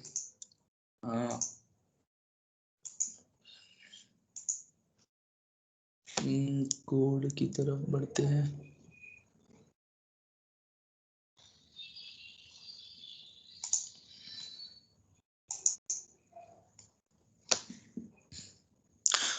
इसका कोड देखो, तो हम पहले अपने ड्राइवर फंक्शन पे जाते हैं। हमारा ड्राइवर फंक्शन क्या है, मेन होता है ना हमारा ड्राइवर फंक्शन।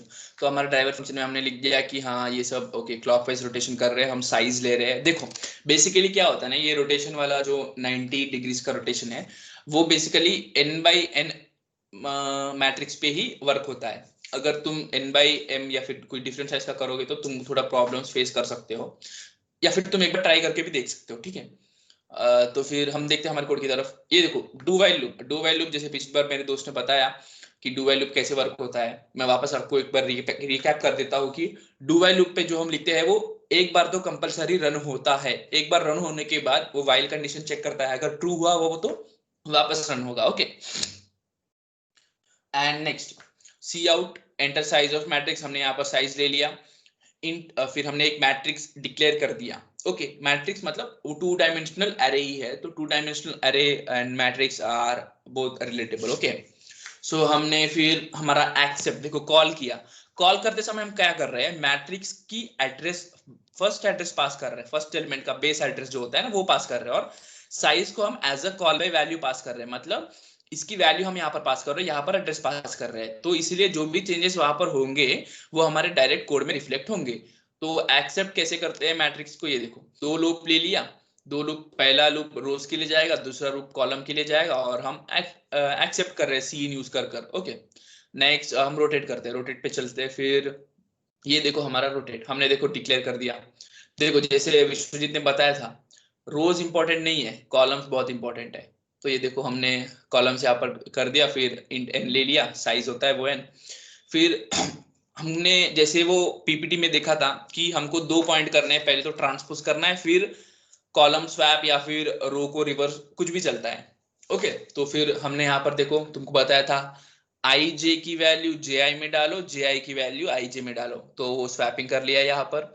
नेक्स्ट वो स्वैपिंग पूरा हो जाने के बाद अपना मैट्रिक्स पूरा चेंज हो गया ना ट्रांसपोज में, चेंज हो जाने के बाद वो ट्रांसपोज मैट्रिक्स को हम ये जो कॉलम स्वैपिंग है ना वो कर रहे हैं यहाँ पर, जैसे मैंने पिछली बार भी वो कोड में तुमको दिखाया, तो ये वो कोड है। ओके, इसको एक बार हम रन करके देखते हैं। ओके, इसको एक बार हम रन करके देखते हैं। सो मैं एक काम करता हूँ, यहाँ से ये कोड कॉपी कर लेता हूँ, कॉपी, और यहाँ पर मैं इसको पेस्ट कर देता हूँ, पेस्ट हो गया। मैं अपने कस्टम इनपुट देता हूँ, मेरे ये तो कस्टम इनपुट नहीं रहेंगे ना।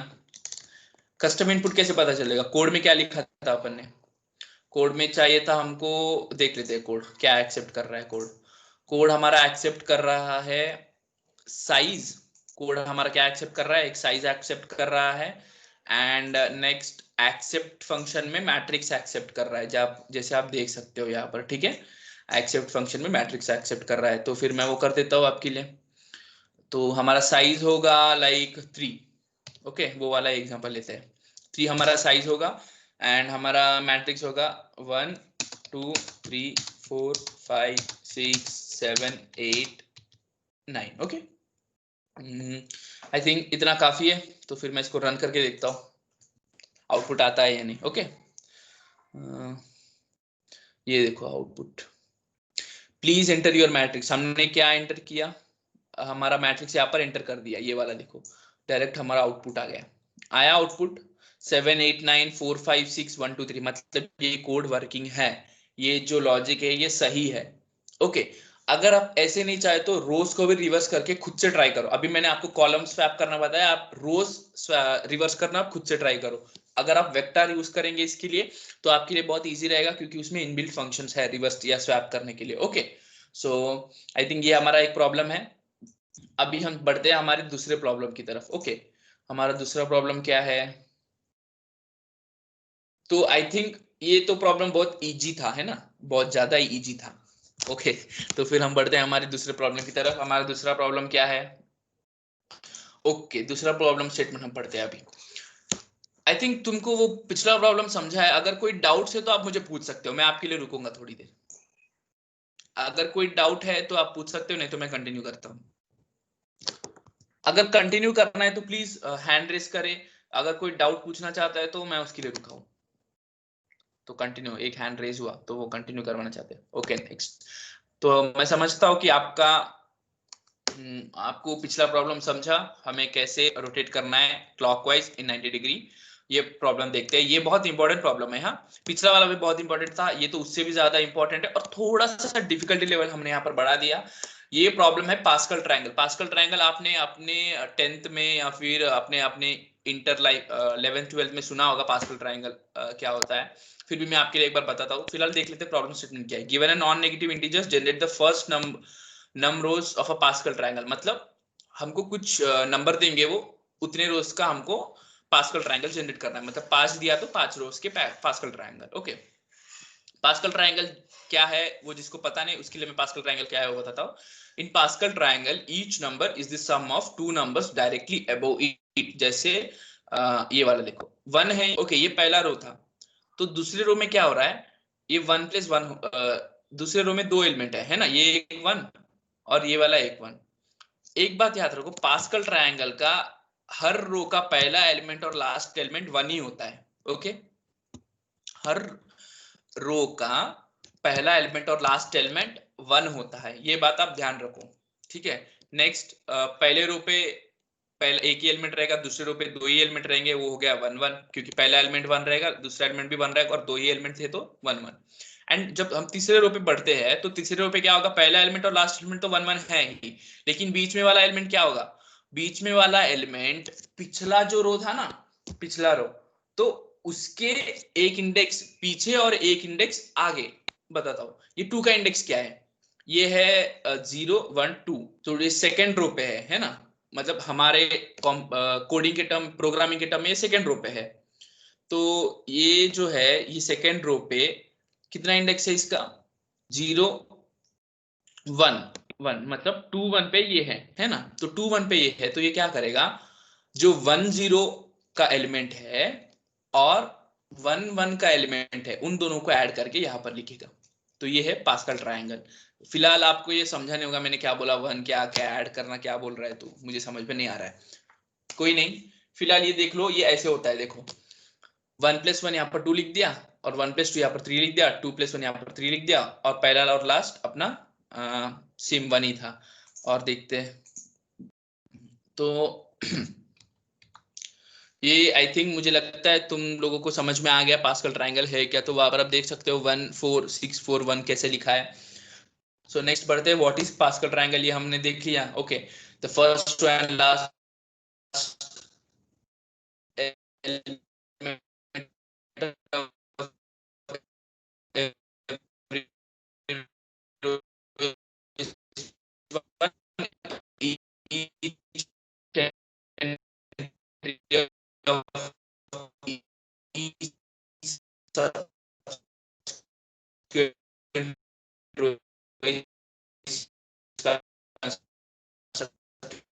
by adding the sum करके डाल दिया 3। ओके, 2 + 1 3 और लास्ट वाला अपना 1। तो ये हमारा पास्कल ट्रायंगल है, वापस से मैंने एक बार तुमको बता दिया।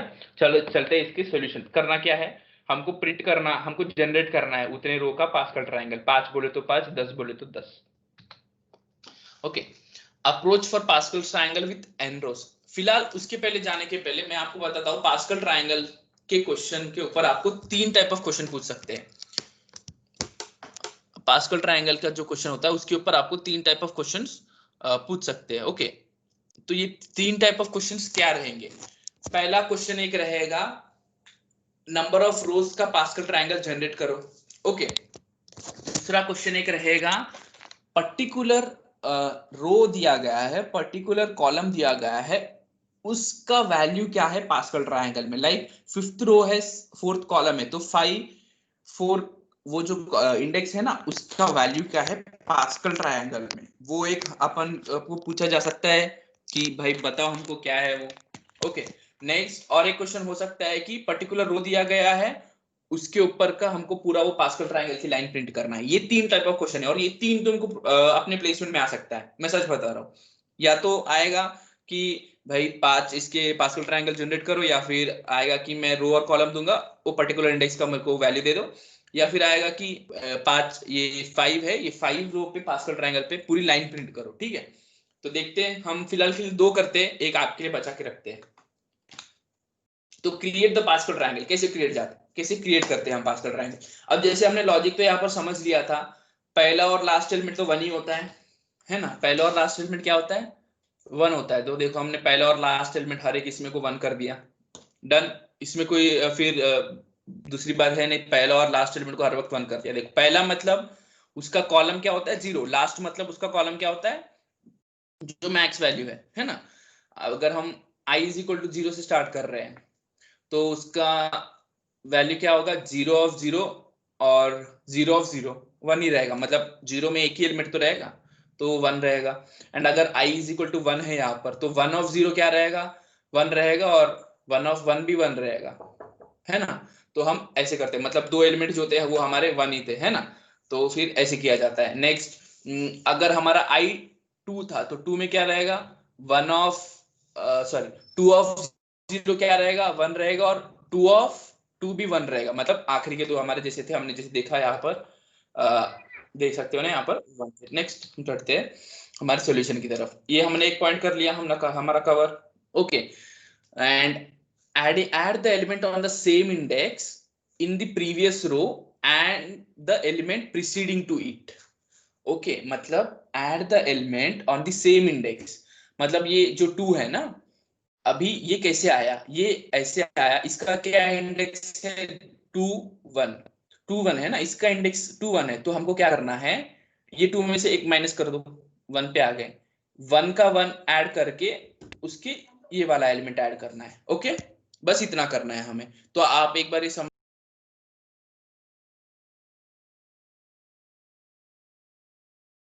ये हमको ऐसे सॉल्व करना है। तो समझ गया आप, add the element on the same index in the previous row and the element preceding to it. तो आई थिंक आपको ये समझ में आ गया कि कैसे करना है। ये 2 हेलो कैसे आया हम, हेलो भैया। हाँ सर वो लास्ट स्टेप फिर से ऐड द एलिमेंट वाला। अच्छा वो बताओ वापस से, हाँ चलेगा। तो एक काम करते हैं अपन, एक अच्छा वाला एग्जांपल यहाँ पर देखते हैं।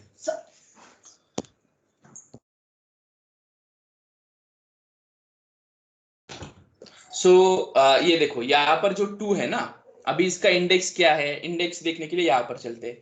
ये 2 का इंडेक्स क्या है, 2 का इंडेक्स है 2,1 है ना। तो 2,1 कैसे आया हमारा, ये वाला देखो 2,1 कैसे आया हमारा, 2,1 कैसे आया, 2 - 1 एंड ये जे की वैल्यू क्या है, फिलहाल के लिए 0 है ना, जे की वैल्यू सॉरी जे की वैल्यू 1 रहेगी, तो 1 - 1, तो 2 - 1 क्या हो गया 1, और 1 - 1 क्या हो गया 0 है ना। तो हमारा वैल्यू कैसे आ रहा है यहाँ पर 1,0, 1,0 क्या है हमारा, 1,0 क्या है 1 है, तो 1 को ऐड किया, किसके साथ ऐड किया, जे, ये जे की वैल्यू 1 है ना, तो i - 1 2 - 1 और जे मतलब 1,1 के साथ ऐड किया। बस क्या करना है, ये जो है ना, इसको और इसको ऐड करना है। इसका इंडेक्स क्या है 1 0 और 1 1, मतलब 2 वाला जो एलिमेंट कैसे आएगा, उसका इंडेक्स का जो कॉलम होता है ना, वो कॉलम के ऊपर वाले एलिमेंट के साथ ऐड करो, वो कॉलम वो रो के ऊपर वाले पहले एलिमेंट के साथ, मतलब उसके पीछे वाले एलिमेंट के साथ। यहाँ पर देख पा रहे हो ना, मैं आपको और एक एग्जांपल देता हूँ। अगर सपोज हमको ये 3 चाहिए है ना, 3 का इंडेक्स क्या है 3,1 है ना, 3 का इंडेक्स क्या है 3,1। हम 3,1 को क्या, अगर ये 3 आने के लिए हमको क्या ऐड करना पड़ेगा, हमको ऐड करने का पड़ेगा 3 - 1 एंड 1 - 1, मतलब 3 - 1 क्या है 2 एंड 1 - 1 क्या है 0, मतलब 2,0 को ऐड करना पड़ेगा। ये है 2,0, ये है 2,0 है ना, इसको ऐड किया, किसके साथ ऐड करना पड़ेगा, सेम इंडेक्स के साथ, बस एक वैल्यू ऊपर, मतलब 3 - 1, 1, 3 - 1, 1 क्या है 2 1, 2 1 क्या है 2, ऐड कर दिया, आ गया 3। समझे? यस यस हाँ। अगर कोई डाउट तो वापस आप पूछ सकते हो।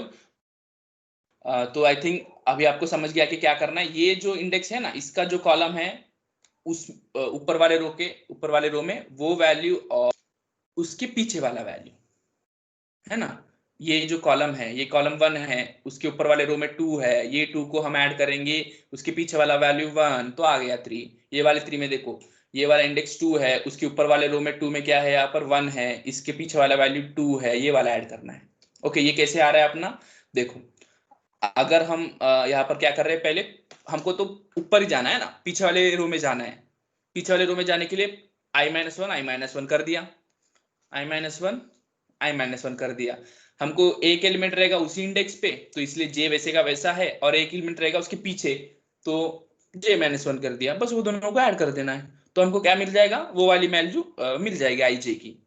तो आई थिंक यहाँ पर तुम्हें क्लियर है या फिर और कोई डाउट है? Clear clear. Clear, okay done. हम बढ़ते फिर आगे। तो अगर हम ऐसे करेंगे तो हमारा क्या बन जाएगा, पास्कल ट्रायंगल बनते जाएगा ना, जितना हम देंगे r, r 5 चाहिए, सपोज हमने 5 दिया, तो हमारे जब तक 5 तक आता नहीं आई तब तक वो चलता ही रहेगा चलता ही रहेगा है ना। यहाँ पर मैंने आर ऑफ डॉट रिसाइज 1+1 ये क्यों i+1 क्यों इस किया है, क्योंकि एक्चुअली ये प्रॉब्लम हम वेक्टर्स के साथ सॉल्व करने वाले हैं। तो वेक्टर्स में हमको पता ही है कि वेक्टर्स अपना साइज चेंज कर सकता है, तो फिर इसके कारण हमने वेक्टर्स यूज किया, और उसका साइज हम हर वक्त कैसे एक स्टेप ज्यादा रख रहे हैं। ताकि कैसा जब हम कॉम्पिटिटिव प्रोग्रामिंग भी करें तो हमारा जो स्पेस है वो बचा रहे और हम टॉप पे आए। ओके नेक्स्ट चलते हैं। आई थिंक तुमको समझ में आ गया क्रिएट कैसे करना है। ओके नेक्स्ट हम चलते हैं।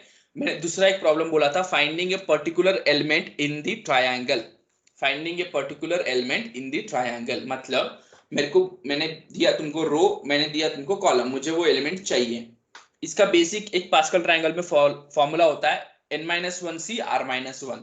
ये फॉर्मूला तुम याद रखोगे, फटाक से तुम अपने इंटरव्यू को बोलोगे, बस थोड़ा बहुत ऐसे सोचने जैसा करने का और फटाक से ये फॉर्मूला लगा के आंसर दे देने का। ठीक है, इससे क्या हो जाएगा, जल्दी से तुम्हारा एक ऑप्टिमाइज्ड आंसर भी आ जाएगा। ये फॉर्मूला तुम याद रखोगे तो किसी भी कोई भी रो दे, तुम्हें 100 दे, 200 दे, 200 रो 100 कॉलम, आराम से बोल दोगे पास्कल ट्रायंगल में उसकी वैल्यू क्या है। ओके ट्राई करना, अपने घर वालों को बताना मुझे ऐसे नंबर दो, मैं फटाक से तुमको बताता हूँ। ये उसका फॉर्मूला है तो नोट कर लेना, n-1c r-1। अब मैं बोलूंगा तो क्यों मान रहे हो, चलो एक ट्राई करते हैं। तो एक काम करते हैं, एक रो दो और एक मुझे कॉलम की वैल्यू दो, मैं आपको आंसर बताता हूँ। कोई भी जल्दी से, हमको और एक प्रॉब्लम भी सॉल्व करना है, जल्दी से इसको एंड भी करना है, तो जल्दी से बोलो। कोई भी एक रो दो और कोई भी एक कॉलम दो, मैं आपको उसकी वैल्यू बताता हूँ। फिलहाल आपको चेक करने के लिए इसमें से होगा दोगे तो बेटर रहेगा, आपकी इच्छा।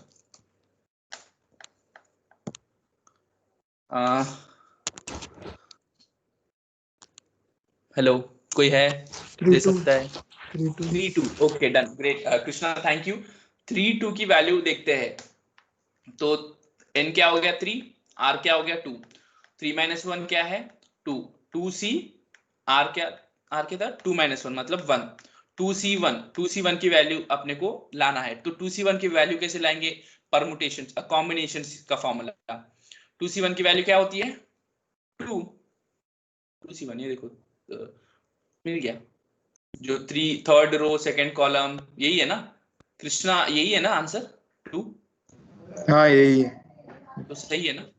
या ओके फिर हम ऐसा कोई भी रो दे कोई भी कॉलम दे डायरेक्टली कर सकते हैं।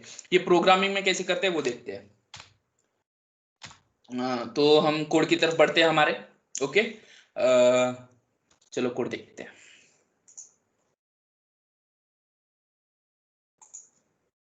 कोड हमारा पहले से रेडी है, क्यों टाइम वेस्ट करना बोलकर, हमको मेन अप्रोच इंपॉर्टेंट है, कैसे हम सोच रहे हैं वो इंपॉर्टेंट है, और वो प्रॉब्लम इंपॉर्टेंट है, वो समझा कि नहीं। ओके तो फिर कोड तो कर ही लेंगे। एंड सो यहाँ पर देखो मैंने एक प्रॉपरली C++ प्रोग्राम लिखा विद स्विच एंड एवरीथिंग। तो हमने यहाँ पर एक वेक्टर डिक्लेयर किया, जैसे हमको विश्वजीत ने समझाया वेक्टर कैसे हम डिक्लेयर करते हैं 2D वेक्टर। आज क्यों डिक्लेयर किया वो बताता हूँ। हमने 5 वेक्टर 2D वेक्टर्स डिक्लेयर किए क्योंकि ये जो है ये 5 बार चलेगा इसीलिए।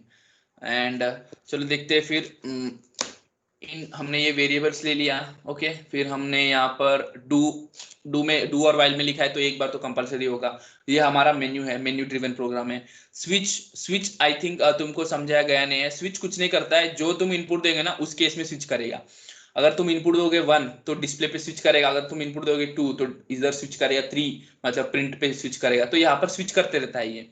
और वो उसको कैसे पता चलता है, वो चेक करता है तुमने क्या इनपुट दिया। अगर तुमने 1 दिया तो वो केस 1 पे जाएगा, अगर तुमने 2 दिया तो वो केस 2 पे जाएगा। तो हमने को इसके हिसाब से इनपुट देना पड़ेगा, उसके हिसाब से वो जंप करेगा। ओके ब्रेक तो पता ही है, ये एक लूप ही होता है, तो ब्रेक उस लूप से बाहर आने के लिए होता है। तो देखते हैं अभी हमारा पहला केस, एंटर नंबर ऑफ रोज। हम सोचते हैं हमको जनरेट करना है ना, तो उसके लिए हम नंबर ऑफ लेते हैं और जनरेट फंक्शन को कॉल करते हैं। ये सोल क्या था, ये सोल हमारा वेक्टर था 2D वेक्टर। ओके तो ये जनरेट रिटर्न करेगा एक वेक्टर को और वो आके इस वेक्टर में स्टोर करेगा या फिर उसका बेस एड्रेस रिटर्न करेगा। ओके तो चलो देखते हैं जनरेट फंक्शन। ये देखो सबको जनरेट, हमने यहाँ पर और एक वेक्टर लिया है आर, जिसकी साइज कितनी है आर जो है वो हम रिटर्न कर रहे हैं नंबर ऑफ रोज, वहां से हम पास कर रहे हैं ना, आर पास कर रहे हैं कॉल में, तो वो नंबर ऑफ रोज है उतना मैंने उतने साइज का मैंने 2D वेक्टर डिक्लेयर कर दिया। ओके तो देखते हैं अभी यहाँ पर। तो आपको पता है रिसाइज मतलब हर वो रो को हम रिसाइज कर रहे हैं, जितना जरूरी है उतना ही रख रहे हैं, ज्यादा कुछ एक्स्ट्रा यूज नहीं कर रहे हैं।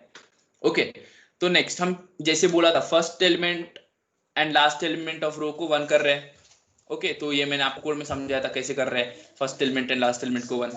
ओके नेक्स्ट एंड हमको अभी वो सब बीच में का एलिमेंट चाहिए, वो कैसे आ रहा है, हम एक रो ऊपर जा रहे हैं, ऊपर जाने के लिए क्या कर रहे हैं, पहला वाला वैल्यू -1 कर रहे हैं, ये देखो यहाँ पर कर दिया, पहला वाला वैल्यू -1 कर दिया है ना, यहाँ पर पहला वाला वैल्यू -1 कर दिया। एंड नेक्स्ट क्या है, हमको उसके ऊपर वाला उसी कॉलम में ऊपर वाला वैल्यू और उसके पीछे वाला वैल्यू, उसके लिए उसी कॉलम के लिए ये j और उसके पीछे वाला वैल्यू के लिए j-1, ये कॉलम्स को रिप्रेजेंट करता है ना, इसीलिए, और वो वैल्यू दोनों ऐड करके इसमें डाल दिया, बस हमको आ जाता है वो वैल्यू। और फिर इतना सब करने के बाद हम उस r को रिटर्न करेंगे, हो गया, फिर आ गया हमारा पास्कल ट्रायंगल। तो आई थिंक तुमको समझा कि पास्कल ट्रायंगल कैसे जनरेट किया जाता है। और एक प्रॉब्लम देखते हैं दूसरा वाला, कि वो पर्टिकुलर अगर रो और कॉलम दिया तो उसको कैसे लेना है।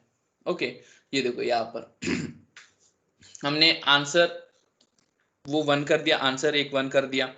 एंड नेक्स्ट हम एक वेरिएबल रहे r मतलब r-1 होगा, जो r हम देंगे ना -1 क्यों कर रहे हैं, क्योंकि बेसिकली हमारा इंडेक्सिंग 0 से चालू होता है, इसलिए हम -1 कर रहे हैं। अगर हमारा इंडेक्सिंग 1 से होता तो डायरेक्ट r डाल सकते थे वहां पर। एंड ये कॉलम को c-1 कर दिया। ओके, हमको क्या करना है, हमको 2 लूप चाहिए। एक लूप अभी जब हम कॉम्बिनेशंस करते हैं ना, तो ऊपर मल्टीप्लिकेशन नीचे मल्टीप्लिकेशन, ऊपर मल्टीप्लिकेशन करते हैं और फिर नीचे हम डिवाइड करते हैं ना उस पर्टिकुलर वैल्यू के साथ। तो फिर उसके लिए हमने यहाँ पर 2 लूप्स लिया। यहाँ पर हम देखो वैसे क्या कर रहे हैं, r-1, अभी जैसे कृष्णा ने 3 और 2 दिया था, अब r की वैल्यू क्या है, 3-1 2, तो आंसर में क्या होगा, आंसर मल्टीप्लाइड बाई 2 हो जाएगा। ओके, फिर r की वैल्यू डिक्रीज हो गई, फिर 1 से मल्टीप्लाई होगा, है ना, 2 इंटू 1 हो गया। मैं यहाँ पर आपके लिए टाइप करता हूँ, क्या हो गया यहाँ पर, ये 2 इंटू 1 हो गया, है ना। देखो यहाँ पर पहले क्या था, यहाँ पर r की वैल्यू क्या हो गई, हमारे लिए r की वैल्यू 2 हो गई। ओके, फिर यहाँ पर आके r की वैल्यू, फिर यहाँ पर आंसर की वैल्यू क्या हो गई, 2 हो गई, है ना, क्योंकि 1 इंटू 2 होता है। r डिक्रीमेंट हुआ, r1 हो गया। फिर वापस से ये लूप चलेगा, c-1 से कम ही है, c क्या दिया था, हमारे कृष्णा ने 2 दिया था, तो c-1 क्या है, 1 ही है। आई थिंक यहाँ पर ये होगा नहीं, c-1 1 है, लेकिन 1 से छोटा नहीं होता है, तो हमारा क्या आ जाएगा यहाँ पर, 2 ही आ जाएगा। ओके, सो 2 आ गया हमारा आंसर में पहली बात। फिर हम बढ़ते हैं नीचे की तरफ, नीचे क्या करना है, डिवीजन करना होता है ना, तो डिवीजन कर रहे हैं आंसर के साथ। क्या डिवीजन कर रहे हैं, कॉलम को डिवीजन कर रहे हैं। कॉलम हमारा क्या था, 2 था, 2 पास किया था ना कृष्णा ने, तो 2-1 क्या हो गया, 2-1 तो 1 हो गया, तो अभी कॉलम की वैल्यू 1 है, तो 1 के साथ डिवाइड कर रहे हैं, तो बस देखो डिवाइड कर लिया, आंसर आ गया। इतना ही करना है, तो कोड पे ज्यादा आप ध्यान मत दो। बेसिकली ये तो फॉर्मूला पे डिपेंडेंट था, ये जो था इसका लॉजिक समझो अच्छे से, कोड तो वैसे भी तुम कर ही लोगे अगर तुमको लॉजिक समझ में आ जाए तो। ओके, तो ये हमारा कोड है, तो फिर मैं इसको रन करके देखता हूँ।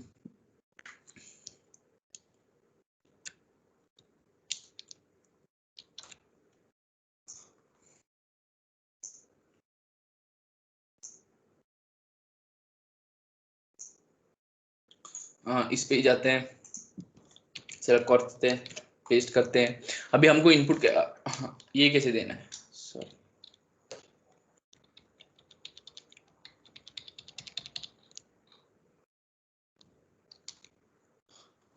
तो हमको कस्टम इनपुट कैसे देना है, हमको क्या पास करना था, पहले 1 पास करेंगे, उसके बाद हम नंबर ऑफ वो रोज पास करेंगे, उसको देखते हैं। पहले तो कितने हमको पास्कल ट्रायंगल की ये चाहिए वो हमको आ जाएगा। ओके, यहाँ पर कुछ तो एरर है, आई थिंक फॉर बिफोर, हाँ ये सेमीकोलन छुड़िए यहाँ पर, एक मिनट, सेमीकोलन तो छूटते रहते यार कोड करते समय, उससे ज्यादा ध्यान नहीं देने का, ये 2 मैंने एक्स्ट्रा लिख दिया था बस। यहाँ पर चलो वापस एक बार रन करके देखते हैं,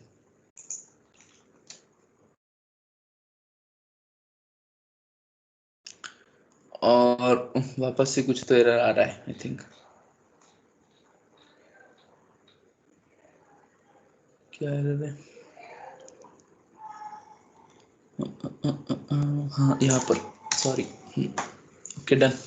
आई थिंक अभी कुछ एरर बचे नहीं है, सेमीकोलन के एरर थे।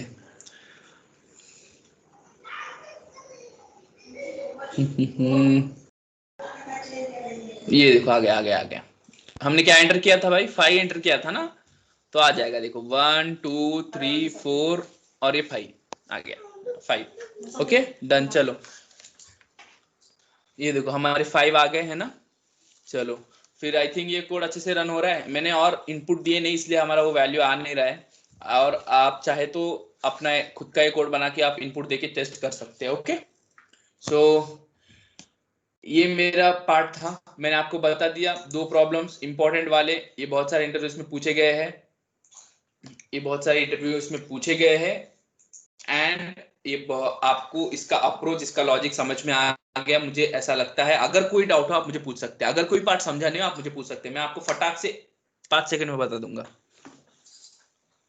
कोई डाउट हो, लॉजिक समझने में कुछ समझा नहीं, या फिर कैसे मैं वो 2D एरे को एसेस कर रहा हूँ वो आपको समझा नहीं, तो आप मुझे बता सकते हैं।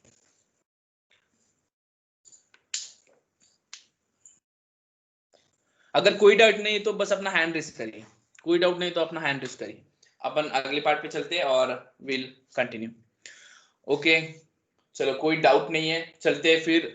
मैं हेत को बोलना चाहता हूँ आगे बहुत इंटरेस्टिंग प्रॉब्लम और बहुत ज्यादा इंपॉर्टेंट प्रॉब्लम, ध्यान रखिए बहुत ज्यादा इंपॉर्टेंट है, वो प्रॉब्लम एक्सप्लोर करने के लिए हेत आ रहा है आपके पास। चलो कंटिन्यू हेत please. Hello, am I audible? So, hello. Yep. हाँ, so good evening everyone. तो पहले तो लास्ट में जो 7-8 अटेंडीज बचे, वो लोग खुद को ब्रेस कर लो, क्योंकि like you are the most dedicated ones, और आप कुछ सीखना चाहते हैं इसलिए यहीं पे रुके। तो आपके लिए अब हम लोग स्पेशल सेशन है, ये आपके लिए स्पेशली रखा गया है। ये है हमारा रैपिड फायर राउंड। अब जिन्होंने लास्ट टाइम अटेंड किया था उनको पता है कि रैपिड फायर राउंड में क्या होने वाला है, राइट? हमने स्टार्टिंग में भी बता दिया था कि रैपिड फायर राउंड होने क्या वाला है। तो हम यहाँ पे कुछ प्रॉब्लम्स डिस्कस करेंगे और आपसे मतलब आपको सोल्यूशन देने उसके, ठीक है? अब हमने जो संतोष ने पढ़ाया, संतोष ने समझाया, विश्वजीत ने जो समझाया वो बहुत ही अच्छे से समझाया शायद, और हम लोग सीख चुके हैं सब कुछ। तो अब हम लोग उसको इम्प्लीमेंट करना सीखेंगे। अब हमारे पास कुछ क्वेश्चंस है जहाँ पे हम लोग कुछ चीज़ें इंप्लीमेंट कर सकते हैं जो उन्होंने सिखाई है, ठीक है? तो हम लोग बढ़ते हैं रैपिड फायर राउंड की तरफ। तो रैपिड फायर राउंड के 3 रूल्स हैं। हर प्रॉब्लम को 5 मिनट दी जाएगी। आपको प्रॉब्लम स्टेटमेंट पढ़ना है, उसका एग्जाम्पल पढ़ना है, और आपको जो अप्रोच बतानी। सेकंड है कम अप विथ अप्रोच। हाँ, तो आपको अप्रोच समझानी है, राइट? और थर्ड है explain why your approach is the better one. मतलब कि आपको बताना ही है कि आपका अप्रोच आपको क्यों लगता है कि आपका अप्रोच बेटर है बाकी किसी के अप्रोच से। तो हर किसी को अप्रोच मतलब हर कोई अपनी अप्रोच के साथ आगे आ सकता है और बता सकता है अपनी अप्रोच। जो बेटर करेगा, मतलब जिसका अप्रोच बेटर होगा, उसका मतलब उसका हम लोग अप्रोच कंसिडर करेंगे लास्ट में कोड करने के लिए शायद। तो अब बढ़ते हैं प्रॉब्लम स्टेटमेंट की तरफ, ठीक है? तो प्रॉब्लम स्टेटमेंट ये है, given the height of n towers and a value k, we need to either increase or decrease the height of every tower by k only once where k is less than 0. Okay, तो हमें n towers की height दी जाएगी। अब मैं question समझा रहा हूँ एक बार। n टावर्स की हाइट दी जाएगी और हम लोग उन n टावर्स की हाइट या तो इंक्रीज कर सकते हैं या तो डिक्रीज कर सकते हैं ओनली वंस बाय k, ठीक है? एक k हमें शायद दिया जाएगा जिससे हमको इंक्रीज करना है उन टावर्स की हाइट या डिक्रीज करनी है। हमारा टास्क क्या है? Task is to minimise the difference between the height of the longest and the shortest tower after modifications and output the difference. मतलब कि जो लॉन्गेस्ट और शॉर्टेस्ट टावर है उसका डिफरेंस जो है हमें मिनिमाइज करना है, राइट? और जो डिफरेंस होगा लास्ट में, जो मिनिमाइज करने के बाद जो डिफरेंस होगा, मतलब डिफरेंस जो मिनिमाइज कर लेंगे हम लोग, या तो उसमें के ऐड करेंगे या के डिक्रीज करेंगे, और उसके बाद जो मिनिमाइज करके जो डिफरेंस आएगा वो हमें आउटपुट करना है। यहाँ पे एग्जाम्पल इनपुट दिया हुआ है, शायद एरे दिया हुआ है और के का वैल्यू दिया हुआ है। मैक्सिमम डिफरेंस इज 5, ठीक है? उसका एक्सप्लेनेशन भी दिया हुआ है यहाँ पे। आप एक्सप्लेनेशन पढ़िए। 5 मिनट आपको मिलते हैं। 5 मिनट में आप किसी अप्रोच के साथ सामने आइए, जो पहले आएगा उससे हम लोग पहले सुनेंगे, फिर किसी के पास अल्टरनेट अप्रोच होगा तो उससे भी सुनेंगे। सो हाँ, तो आप स्टार्ट कर सकते हैं आप।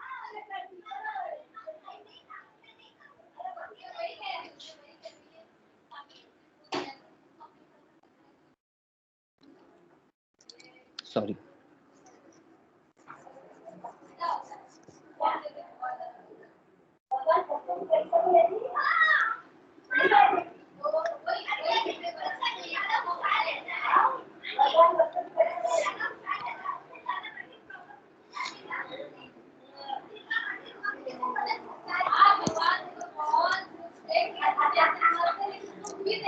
किसी के माइंड में कुछ आया? हेलो, एवरीवन स्टिल हियर ना? हाँ, हर टावर के हेड चेंज करना जरूरी है क्या? नहीं, आपको खाली डिफरेंस मिनिमाइज करना है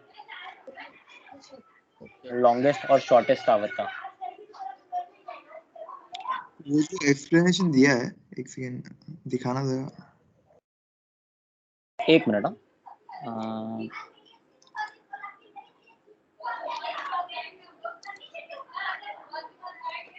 हाँ, तो 1 को 6 में कैसे चेंज किया? वी कैन चेंज 1 to 6 हमें के से चेंज करना है, राइट? यहाँ पे दिया है इंक्रीज और डिक्रीज बाय के। ओके, इंक्रीज करने पे 7 आएगा ना, 1 प्लस 1 ओके। हाँ, एक minute, we can change 1 to 6। ओ यार, यहाँ पे एक मिस्टेक हो गई है शायद से। हाँ, एक मिस्टेक हुई है शायद किसी ने फेस करते टाइम पे। हाँ, तो के से डिफर करने के बाद ओके, तो आप 6 से बढ़ा दीजिए। यहाँ पे शायद एक्सप्लेनेशन रॉन्ग है, आप एक्सप्लेनेशन को डिस्कार्ड कर दीजिए।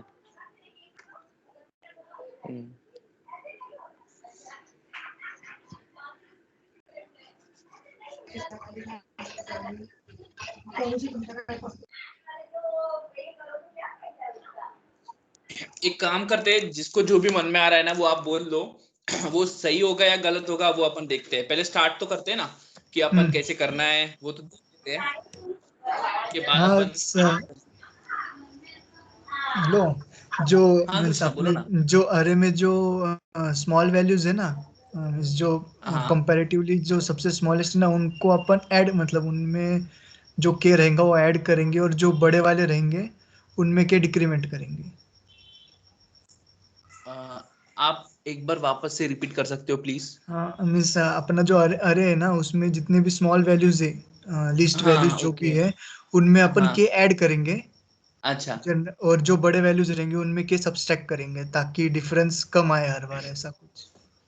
हाँ, आपने जो सोचा है ना वो कुछ मतलब कुछ आउटपुट्स के लिए वो काम करेंगे, जरूर करेंगे। मैं ऐसे नहीं बोल रहा हूँ कि वो गलत है, लेकिन कुछ ऐसे भी केसेस होंगे जिसके लिए ये मतलब क्या होगा, वो परफेक्ट आंसर नहीं देगा।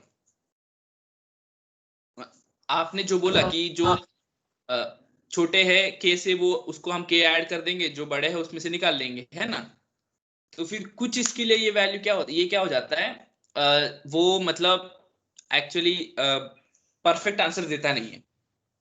कुछ इसके लिए रन हो जाता है लेकिन कुछ इसके लिए रह जाता है।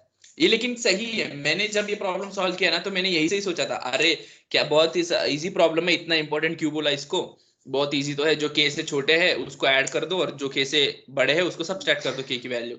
लेकिन ऐसे नहीं, कुछ ऐसे प्रॉब्लम्स होते हैं जिसमें अपने को हमको ऐसे करना पड़ता है। ओके, कि दूसरा कोई अप्रोच ढूंढना पड़ता है। जो एरे में जो वैल्यूज हैं उनमें अगर केवल डिक्रीज करने पर अगर वो माइनस आ रहा है तो हम इंक्रीज करेंगे, और अगर डिक्रीज करने पर माइनस नहीं आ रहा है, मतलब नेगेटिव वैल्यू नहीं आ रही है, तो हम इंक्रीज कर देंगे उसे। हमको एक्चुअली माइनस हम एक्सेप्ट करते हैं नहीं, है ना, पहले से ही। एंड अगर हमको मेन वह माइनस आ रहा है, ऐड करना सब्सट्रैक्ट करना वो मेन इंपॉर्टेंट नहीं है। बेसिकली की पॉइंट यहाँ पर है कि आप डिफरेंस पे ध्यान दो। आप सभी जो सोच रहे हो वो बराबर सोच रहे हो, आप ऐड करना है सब्सट्रैक्ट करना है ये सोच रहे हो, पर आप जो की पॉइंट है ना उस पर ध्यान नहीं दे रहे हो कि की पॉइंट क्या है यहाँ पर। Minimise the difference between the heights. आप कुछ भी करो यार, ऐड करो सब्सट्रैक्ट करो, मुझे डिफरेंस मिनिमस चाहिए। ये ऐसा सोचो, ऐसा सोचो, थोड़ा ऐसा सोचो, हो जाएगा, आ जाएगा, पास ही हो। I have solution. हाँ यस।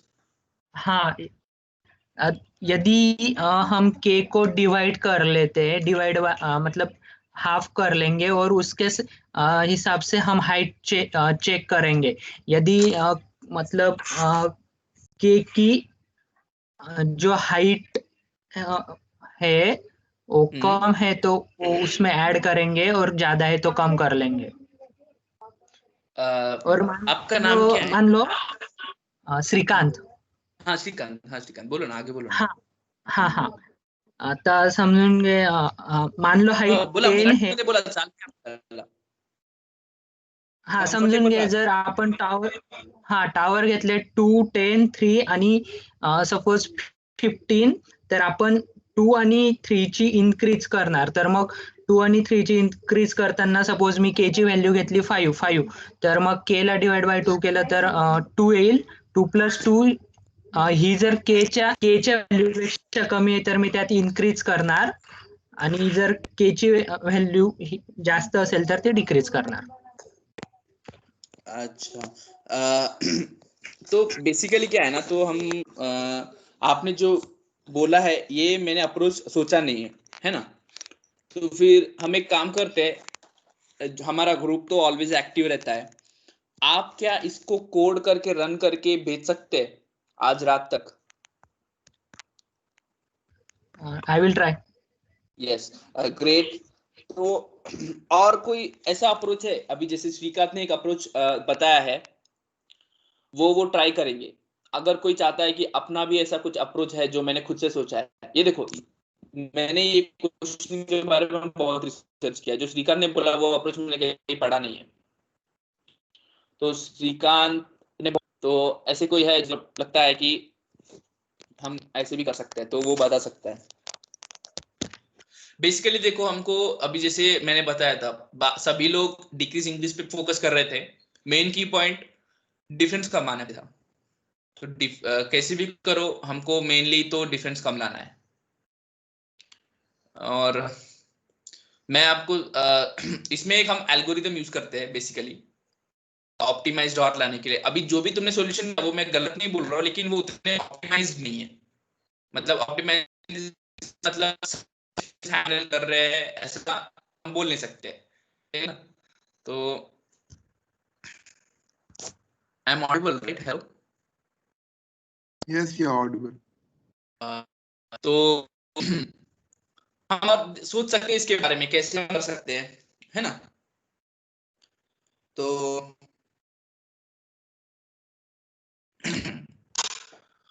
क्या है,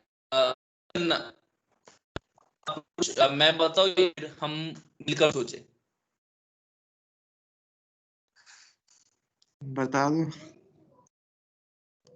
देखो, अगर मैं बता दूं ना तो फिर टमाटर से बात ही रहेगी. मुझे आता है कि मैंने 50 में डाला है तो मैं सॉल्व किया तो होगा ही, है ना. मुझे आता है, लेकिन आप कैसे सोच रहे हो ये इंपॉर्टेंट है ना. क्योंकि बहुत ऐसे प्रॉब्लम्स है. रैपिड फायर का यही मेन मोड है कि भाई तुम सोचना स्टार्ट करो, है ना. कि अभी प्रॉब्लम, हर एक इसका अप्रोच तुमको प्रॉब्लम सॉल्विंग में इसलिए बताया जाता है क्योंकि वो कॉन्सेप्ट के ऊपर तुम्हारा जो भी वो है वो अच्छे से समझे. देखो, आगे अभी आरएस पे बाकी सेशन होने के बाद वापस और एक बार हम कर सकते, रिवाइज करा सकते हैं. लेकिन आगे अपने बहुत सारे डीएस एंड एल्गोस है ना. तो हमने आरएस के क्वेश्चंस भी तुमको शेयर किए. तुम उस पर वर्क करो, एंड तुम उस पर वर्क करोगे तो क्या होगा, तुम्हारा लॉजिक डेवलप होगा बेसिकली. एंड डायरेक्ट सॉल्यूशन पे मत जाओ. पहले सोचो प्रॉब्लम में की पॉइंट क्या है, आउटपुट क्या आना चाहिए, कैसे कर सकते हैं. और एक स्ट्रेट फॉरवर्ड अप्रोच पे चले जाओ. कुछ नहीं होता है. स्टेट गलत हुआ तो गलत हुआ, सब टेस्ट केस हैंडल हुए तो हुए, नहीं हुए तो नहीं हुए. कुछ तो सोचा भाई. फिर हल्लू हल्लू तुमको आएगा, समझेगा, लॉजिक डेवलप होगा. सो मैक्सिमम प्रॉब्लम्स करोगे तो तुम्हारा लॉजिक डेवलप होगा. मैं तुमको ये सोल्यूशन बता सकता हूँ, लेकिन मैं जानबूझकर ये बता रहा नहीं हूँ. अगर किसी को लगता है कि मुझे सॉल्यूशन आता नहीं तो मैं तुमको एल्गोरिदम का नाम बताता हूँ. इसमें हम ग्रीडी अप्रोच बोल के यूज करते हैं, ठीक है. तो तुम उसके बारे में पढ़ो अगर तुमको लगता है. वापस हम आगे वाले सेशन में उसके बारे में बताने वाले हैं. इस प्रॉब्लम को ऑप्टिमाइज करने के लिए ग्रीडी अप्रोच यूज करते हैं. ग्रीडी मतलब बहुत ज्यादा ग्रीडी बन रहे हैं. नाम से ही आपको पता चल जाएगा कैसे हम वो करते हैं. ओके. तो तुम ये सोचो इसके ऊपर। एंड श्रीकांत तो अपना ट्राई करेगा, वो सॉल्यूशन भेजेगा। श्रीकांत आप बिल्कुल डरो मत, गलत हुआ तो गलत हुआ, आप सॉल्यूशन भेजो। क्या है ना, हम सीधी सी बात मैं आपको बोलना चाहता हूँ, हम क्वेश्चन ढूंढते हैं, वर्क करते हैं, आपको भेजते हैं। आप जब सॉल्व करते हैं ना, तो इसमें आपका ही फायदा है। एंड ऐसा कोई नहीं है कि हमको कॉलेज या फिर कोई पेमेंट दे रहा है। भाई ऐसे ही कर रहे हैं। क्यों ऐसे कर रहे हैं? मजा आता है। क्यों मजा आता है? मेरे दोस्त सभी मेरे साथ compete कर रहे हैं, मेरे साथ दे रहे हैं, कॉम्पिटिटिव प्रोग्रामिंग हम कर रहे हैं, कुछ नया स्टार्ट कर रहे हैं, है ना। भले ही हमको उतना कॉन्सेप्ट आता नहीं होगा, कहीं हम भी गलत हो जाते होंगे या फिर हम कोई पॉइंट छूट जाता होगा, लेकिन फिर भी कुछ अच्छा कर रहे हैं, ठीक है। अगर लोग और साथ देंगे तो और अच्छा करने की कोशिश करेंगे। लोग अगर साथ भी नहीं देंगे तो जो साथ दे रहे हैं उनके लिए तो अच्छा ही करेंगे। सो यहाँ पर आज हमारा ये सेशन हम एंड करते हैं। और I have आगे one solution also. Yes yes yes, who is this? Srikant. Shrikant actually आपके पास, हेलो श्रीकांत। हाँ,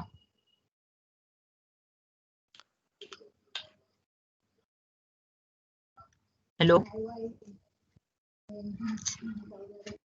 I think Santosh is having some network issues. Shrikant, please go ahead and tell us your solution. Okay, तो हम क्या करेंगे, जो towers है ना वो असेंडिंग ऑर्डर में लगा देंगे सारे के सारे।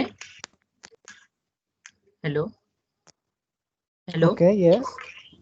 हाँ, और फिर जो मतलब फर्स्ट और लास्ट टावर को कंपेयर करेंगे।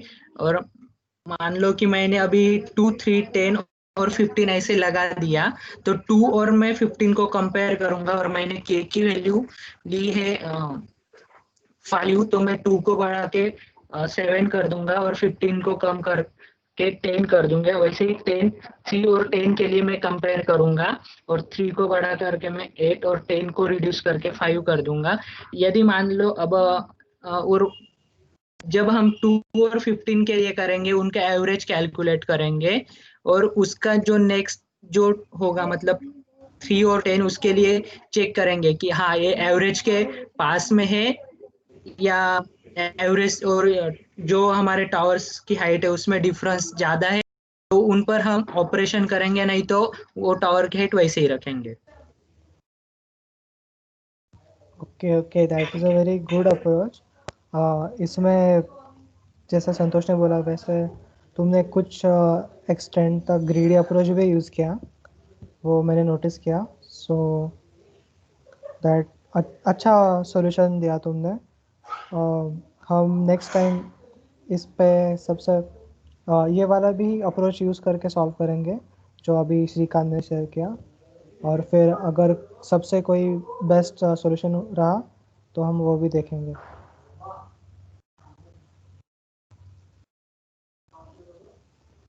तो अभी तो Shrikant, okay Santosh please continue. Okay, so Shrikant, मुझे लगता है आपने एक सॉल्यूशन सोचा है और मुझे तो आपके ऊपर कॉन्फिडेंस है कि वो सॉल्यूशन परफेक्ट रहेगा। तो आप प्लीज एक काम करिए, जो आई थिंक आप 3rd ईयर से है, तो है ना श्रीकांत? हाँ, तो श्रीकांत एक काम करिए, आप वो सॉल्यूशन बनाइए और वो ग्रुप पे प्राउडली आप वो सॉल्यूशन शेयर कर दीजिए। हम वो क्वेश्चन वहां पर डालेंगे, जो भी वो सॉल्यूशन शेयर करेगा, अगर आप ट्राई Yes. करोगे, आप खुद से सॉल्व करो, कहीं रेफर मत करो। एंड श्रीकांत वो सॉल्यूशन आप डाल दीजिए, ठीक है, ग्रुप पर, ताकि बाकी Yes, लोगों yes. को पता चले कि कुछ अच्छा हो रहा है। And we'll meet in our next session, which will be on one more interesting topic। और कल आप सभी को जैसे पता है कि ये एक कॉम्पिटिटिव प्रोग्रामिंग के रोड मैप के लिए एक 6 स्टार कोड चिफ आपके लिए सेशन लेने वाले हैं। And we have a contest tomorrow, so please do participate. फिर चलो फिर मिलते हैं।